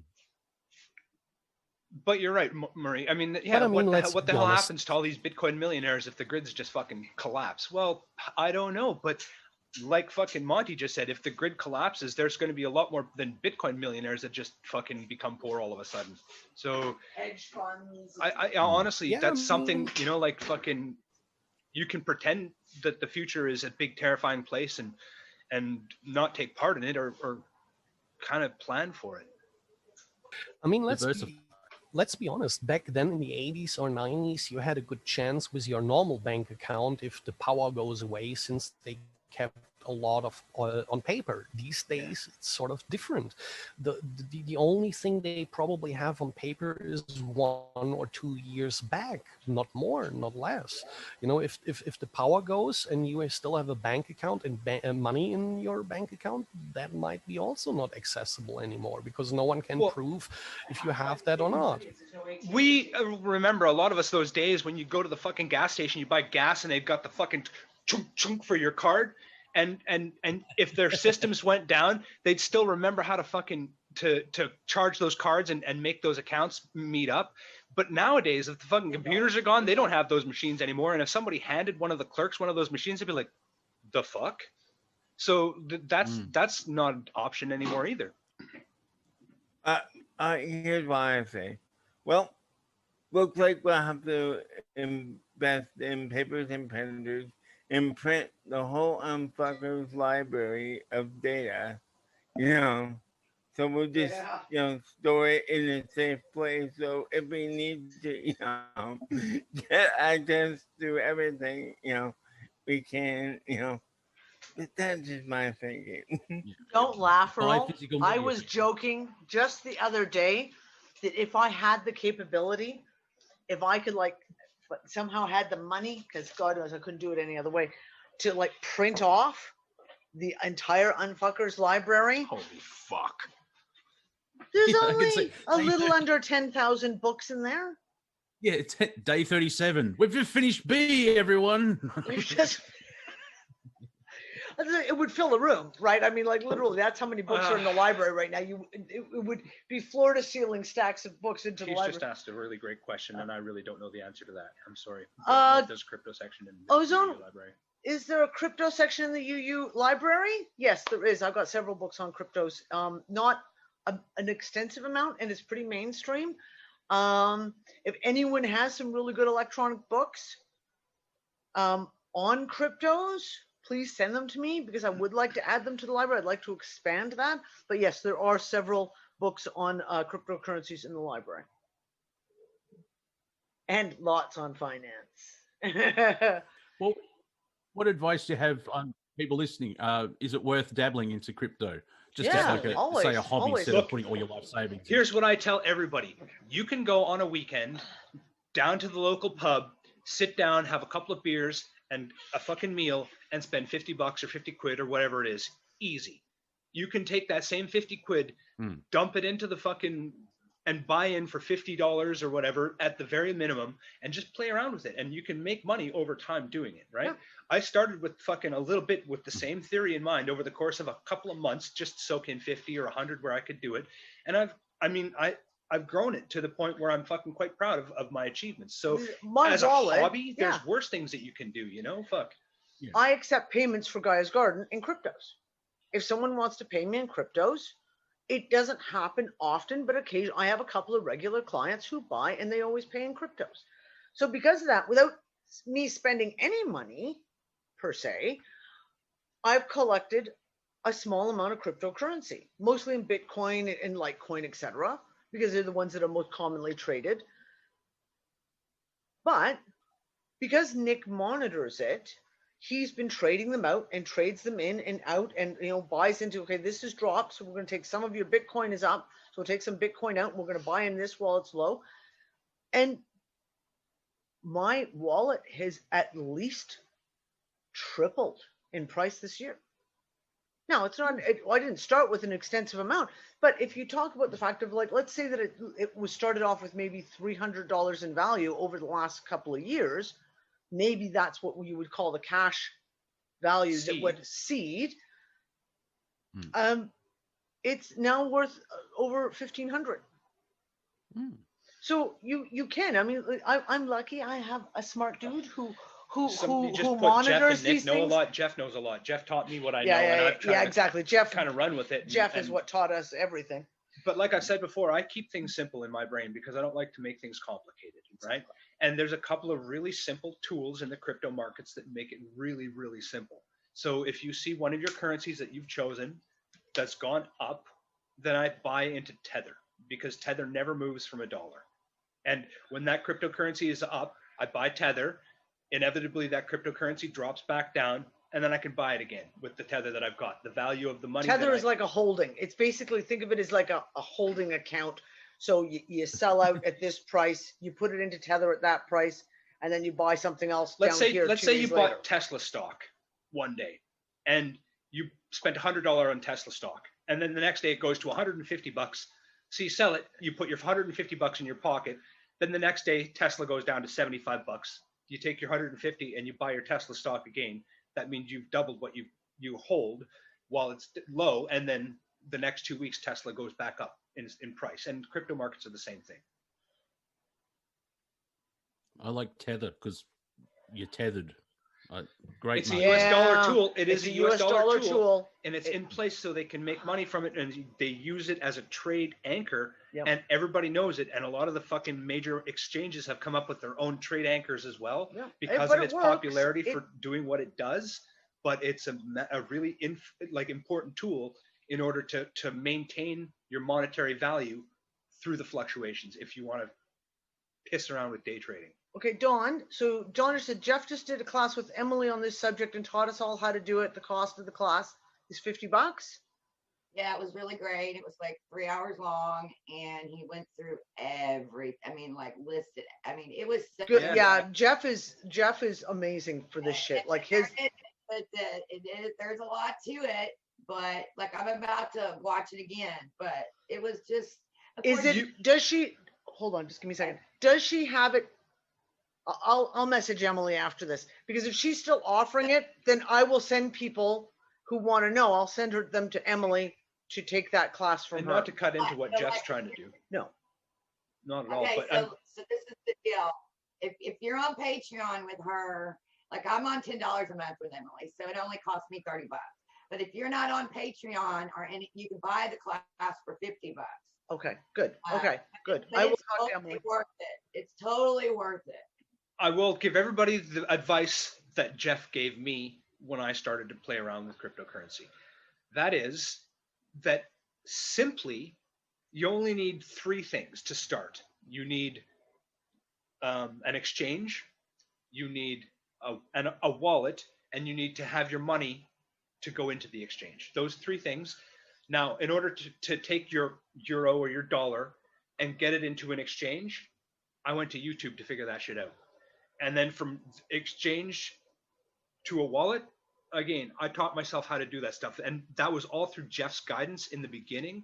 Yeah. But man, his information that he puts out is fucking like stellar, top notch. Yeah. Well, I mean, and he's pushing BSV, which a lot of us are interested in, and a group of us are going to be getting on Twitch, because Twitch is one of those, like we're talking about living currency that is in movement versus debt, Yeah. debt currency, nothing moving. So it's the same concept with Twitch. It costs you a penny to post something, and if somebody replies, it's a penny, and like it just takes things to a whole new level. Yep. Well, it's like I use PocketNet, right? I'm still on PocketNet. I love PocketNet. I use it all the time. I post on there at least 3-4 times a day, and it's a cryptocurrency, and it is now recognized on an exchange. So any of you guys who followed me over to PocketNet, like way back, what was it, 2019? It is now on an exchange. So whatever you see in your wallet is your POC value is now in an exchange. So in my posting on social media, which I do fucking anyway, I've actually gained a nice little sum of money that is now in that wallet. And that's another, like I say, not all your eggs in one basket. So I've got a wallet over here. I've got like my pocket. I even have Steam coins still. Not that I don't that even know one what went down the toilet. Yeah, well, they did it to themselves. But I mean, I still have Steam coins. So it's like I've got little wallets of value, if you will, all over the place. So if things go down, there's always something around. You've got to spread yourself out. Unfortunately, that's the day and age, isn't it? It's even the same thing of like the work that we do. It's not the good old days of Grandma and Grandpa, where Grandpa was a carpenter and he went to work every day, and that's all he had to do to earn a living. Now people are having to broaden out, and they're having to have like 2-3 companies running, and they've got to have your fingers in multiple pies, because if this business doesn't do well, then you've got to be able to do, so like that's why I started like the Unfuckers t-shirt shop, was because I needed to spread out income all over the place in the hopes of there will always be a little bit coming in. But thank you for telling me about that, Dawn. I will definitely message Emily when this is over and ask about that, because if she's okay with it, I'll put a link to her Patreon for people to, because I know there'll be people who will be interested in this. Yeah. Yep, exactly. I don't know, man. Okay. Oh, here you go. Totally different subject. Changing the subject. Did you guys see that an asteroid flew by yesterday? It is the closest asteroid that has ever flown by Earth. 0.022 or something lunar distance. 022 lunar distances. This was like within 4,000 feet. 4,000 kilometers. Sorry, 4,000 miles. 4,000 feet. Sorry, God. Within 4,000 miles. American units. Yeah, American units. Fucking doing my head in. This is the closest ever. And there was one on the 11th that came within 0.04 lunar distances. And the mainstream media is not talking about it. I put an article on rts.earth because I've written out all this big shit. And then it was even closer. It was a 0.02 lunar distance. 0.02 lunar distances. Broke the world record. The closest one. So what did they say it was? Hold on. Did it give you how many feet? It was. Did it have a mask on? It did not have a mask on, and they tried to give it problems. Our social distancing. Yeah, and it was all up in our face. So, what was its name? Like that's a silly question, but still. Oh, and it's newly discovered. They didn't see it coming. Designated 2020 VT4. What happened to the other 3? 6,746 kilometers. Okay. And on the 11th, there was another one. But I put an article up around the 11th where I put like a whole thing of put together a whole bunch of shit that's going on geophysically, if you will, on the planet: asteroids, earthquakes, volcanoes, floods, etc., and hurricanes in the last week. It's like, well, everyone's distracted and talking about all, lockdown, election, fucking bullshittery. This shit is going on, and it's like, people, you may want to take note of the fact that the media's not talking about this shit. Like 2 asteroids in 3 days came between the Earth and the Moon, and and real fucking close. No, they were small. One was 4 meters and one was 5 meters. That's still big enough to fuck some area up bad, but no one's talking about it. Media's not. None of the media that I saw talked about this. No. Hey, I'm telling you, a lot of these freaking bastards, these Hollywood people, whatever, they disappeared and you don't know where the fuck they are. A lot of people are kind of missing in action right now. I keep saying you better keep looking up. You better watch the sky because we got shit happening. And there's 5 more en route today. Oh, there you go. NASA flagged 5 asteroids en route today as scientists mock planetary defense mission and they're talking about planet killer Apophis again in 2029, which we talked about last week. Apophis, and I find it very interesting because again, we talked about the fact of like life imitates fiction or fiction imitates life, because sometimes it's questionable which way it goes. Apophis. Did anyone watch Stargate? Watch the Stargate series? Apophis was the name of one of the evil gods that was raping and pillaging the fucking universe. So when they named this fucking asteroid Apophis, I was like, oh, that's kind of interesting. Yes, it's a little interesting. Well, this is it. I'm laughed because Boris Johnson has just gone into lockdown again. He's Prime Minister of Canada, apparently. UK. UK, sorry. Oh, fuck. Some shithole. Anyway, go ahead. Oh God, Denny, don't get me starting about that. Last week on the the 11th, which is actually the 11th. 11th is over here the season where Carnival starts, right? Like the official one, and then somewhere in between February and March, you have like the carnival here. So they had on that day a message about bicycle riding, and they said, well, we want the bicycle riders from now on to wear masks, and they have to take care to keep the distance on the road. But then they said, but if you don't want to wear a mask riding your bike, you still have the option to push your bike and then don't have to wear a mask. And I'm still till today questioning myself, was that like satire because it was the start of Carnival, or is that actually for real? Like, just imagine that you're riding alone on your bike in the middle of a street and you have to wear a mask, but you can push your bike and don't have to wear your mask. Like, what the fuck? Well, it's the opposite here. Like, if you go, Victoria still wear mandatory masks.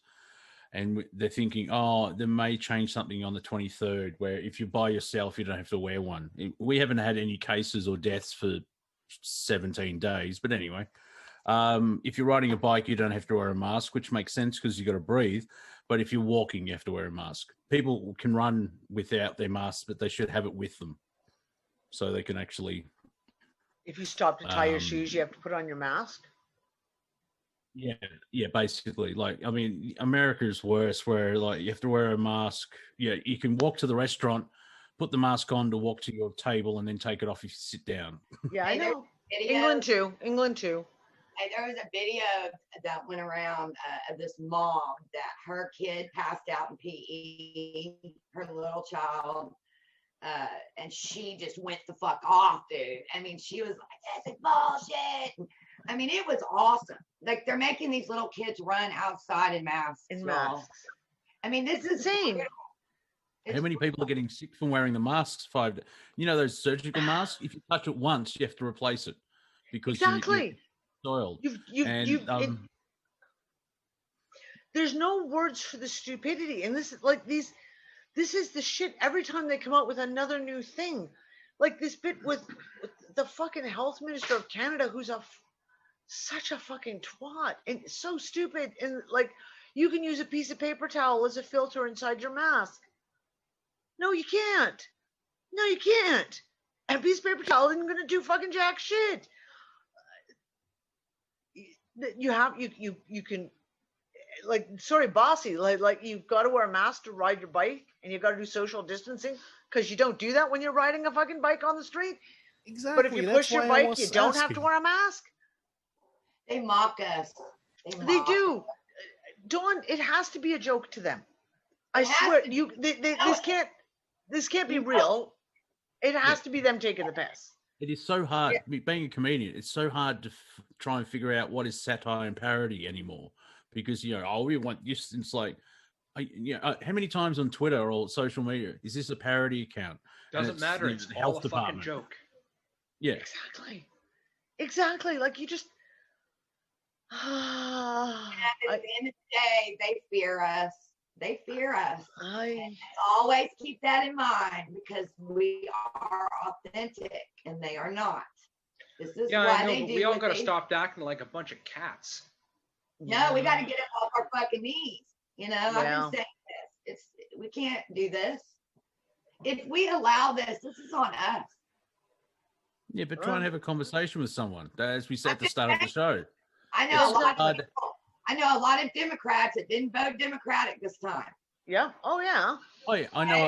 I know of Democrats that are actually questioning the numbers as well, because they look at it and go, that doesn't feel like, a lot of people know it doesn't feel right. And then you have everyone happy that Trump lost. They don't care how they got there. They don't care. They don't care. I love the latest color maps that's flashing all over Facebook, showing the fucking red voting counties. Yeah, they said, hey, Trump won California, man. I mean, with the new result, I believe that, actually. For fuck's sake. I think, was it Michigan or somewhere? It's a blue state, but every county except for 2 is red. It's like, okay. And that's the thing, like, not defending Trump, but just looking at if you take out the personalities, if Trump's A and Biden's B, you look at it and you show it to people, they go, no, something's wrong. Oh, but A's Trump. Oh, good, he lost. Like, that's going to their belief section, because exactly. These people, they hate Trump because he exists. It's like, well, you have issues, you need to move on. And the whole election it was Trump and not Trump. They don't care who it was, but Biden is so much worse. Like, I mean, remember when they were doing the whole thing about Trump's been in office for 4 years and he did achieve things. Biden's been in office for 47 years, and yeah, exactly. Back to you. Biden actually is one of the people that put together, when the private institutions came into play to lock the young people up. Lots of black people. Yeah, 94, like the crime that bill. whole private industry opened up, and he spearheaded that. All these poor people. So they sucked out everything they could and used the poor people, right? And now that the poor people have nothing to offer, they're coming for the middle class. Well, This is the whole thing. Like, and Monty said this, I think, a couple of weeks ago. There was like that whole thing of like the Great Reset. We're going to level the playing field, and everyone wants to think that they're going to bring the whole world up to this level. They want to bump it down. No. They're going to put everyone down to this level. Then that's leveling the playing field, and that's what they plan on doing. Exactly. The middle class is almost non-existent anymore. Like, almost non-existent, and that's by the plan. That is what they intended to do. That is what the sole purpose of everything was, to destroy the middle class. Because they drive mainly the economy, because they go out to restaurants and they help the service industry and everything else like that. That's what's all behind Trump, is the middle class. I mean, I think that is the last bastion of, because see, like I said, they'll tell you straight up, there's no more money in the system. So where the fuck did the money go? In the system. Exactly. How does the Pentagon lose $22 trillion? How big is their fucking couch? What about what Catherine Austin Fitz says? Secret space program, darling. Her shit, and I know that. Shut up. Yeah. Every time From someone what I says that, understand, I'm they've sorry. been- It's the quote from Independence Day. What? You think they really spent $6,000 on a hammer, $22,000 on a toilet seat? Exactly. That is one of the most perfect fucking movie quotes of all time, right there. You know, then I have a problem with that. Why the hell would we bring stuff into space? I mean, I doubt that somewhere out there some alien wants to have some cheap China shit, delivered to them. I mean, it is weird. Wouldn't you expect if they get off-planet stuff that they rather would send up resources like, let's say, steel, aluminum, or whatever you can't find everywhere?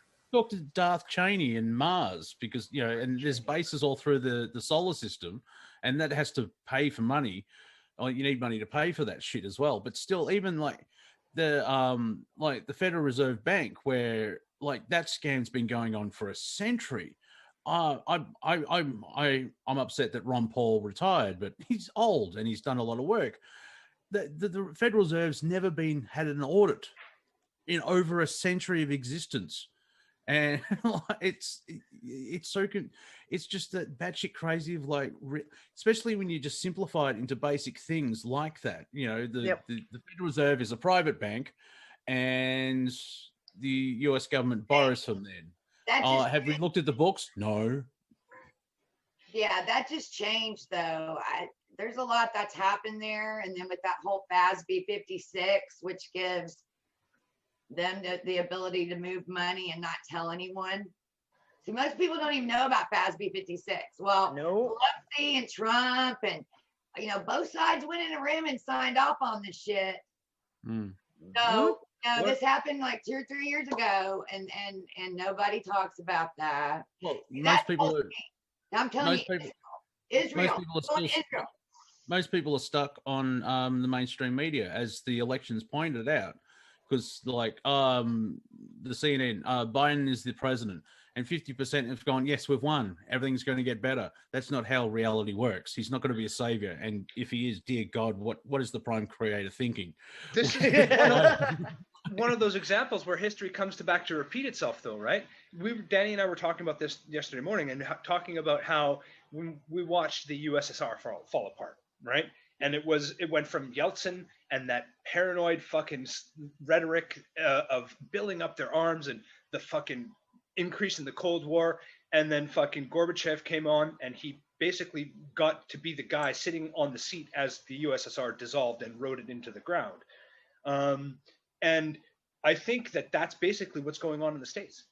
I think that fucking similar pattern of leadership and events is repeating itself in what we're looking at in the United States right now. And the fucking paranoid dissolving is still coming.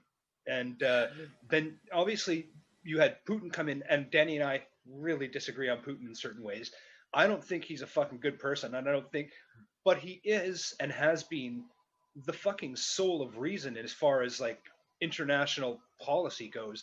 I mean, let's face it, he's the calm one. Military displays on their border and the threats and the fucking embargoes and the fucking all the bullshit that they've been putting up with, and he's been the soul of calm and courtesy as far as the international stage is concerned. And he's the reason that Russia is coming back as a massive superpower. But they had to fall apart before that could happen. And I have a feeling that we're seeing that happening again right now. Yep. Well, darlings, I'm sorry to do this, but we're overtime now, and I have to go cook food. So, as everyone is no doubt aware, the Unfuckers Unite Facebook group is now closed. It has been archived. All of my Facebook groups have been closed and archived. Everything's been moved over to unfuckersunite.com. Now, there was some issues with some buttons that weren't working on the logins. If you go, I'm going to make a little video tomorrow morning. It's going to be like a basic walkthrough, how to register, how to log in, where to find all your stuff. Yes, it's different from Facebook. And I'm sorry, everyone, that I couldn't pay the $1,600 to buy a Facebook mirror site, which I could have if I had $1,600. But once you get in and get using it, you'll figure it out. It's relatively simple. It's straightforward. Where your notifications are, where your groups are. The cooking forum is going. What was that, Dawn? Okay, so I went in and I made a post yesterday and I put my link in and I hit the button and I don't know where it went. She's trying to iron this stuff out. I'll tell you guys right now, she spends almost every waking minute with her hair being pulled out in almost tears and frustration, trying to make this run smoothly. She's really going her all my out question on this. was, I figured it was on me, you know. So And that's it. And I'm going to make, I will sort it out. I'm going to do a little walkthrough video. And I'll put it so it's right embedded in the sidebar of the page so that people can, oh, this is where. So for example, the register is at the very top menu. When you go and you are not a member, there are only 3 things on the top menu.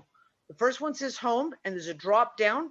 It has like terms and conditions, my usual rules, my page of rules, which everyone knows, the blanket fort rules, and log in. Next, it says membership plans. You click on that, you pick what membership plan you want to go with, and then you scroll down and you register. Now, when you are registered, you get signed in and you log into the account.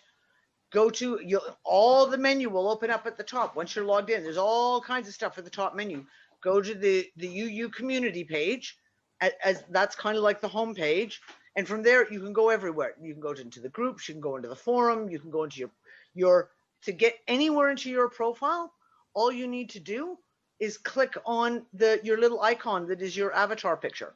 Now, if you haven't set an avatar picture, it'll just be a little gray outline of a person. I can't figure that part out. You click on the avatar picture on the top when you're signed in. No. Adding the avatar picture. Listen, Earl, stop interrupting. Click on that. It will take you to your page. Beside your page on the right, you will have a whole new menu open up on the right side of the page that'll say notifications, friends, and it'll say profile. You click on profile, it'll take you to your profile page, and there's a thing right in there that says change your image to edit your image or put in your avatar, etc., etc. But like I said, I will do a walkthrough video to show everyone exactly how it is. I'm working on it, everyone. And literally, technology is failing. As fast as we put a new piece in, it fucking breaks everything. WordPress did an update. Penny and I have put in hundreds of hours. We got the whole site working last week. It was pristine. It was perfect. And then WordPress put out an auto update that broke it. And broke not just our site, but fucking everyone who was on WordPress were like, what the fuck did you just do? Okay, so now everyone is scrambling because every plugin that we use, piece of software that is connected, all needs to update to that WordPress update. Wow. So we're having little glitches. Bear with us. We are trying to work through them, but it is seriously a work in progress. I have a question. Now, Monty, yes. I think, yeah. What is how could the issue with the automatic payment plan for months? Okay, we are still, can you turn that off, please?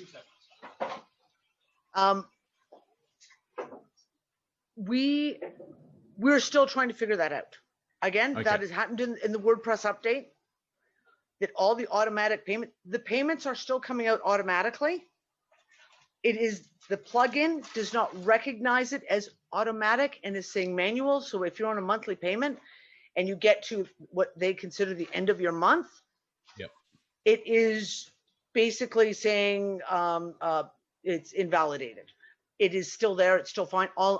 At the moment, I'm literally making sure I manually go through every morning, and anyone whose account who's gotten invalidated, I'm manually turning back on again. Okay. Because I've tried to find a way of changing it from manual to thing, and yeah. It's one of those pieces that we're literally losing our minds on, that we have no idea how it happened with a software switch update. And the payments are still going through absolutely fine. They're absolutely fine. But technology, and it's like I said, it's not just me. I've just talked to 3 other friends of mine who have their own websites. One has got another website that sells specific music that he does.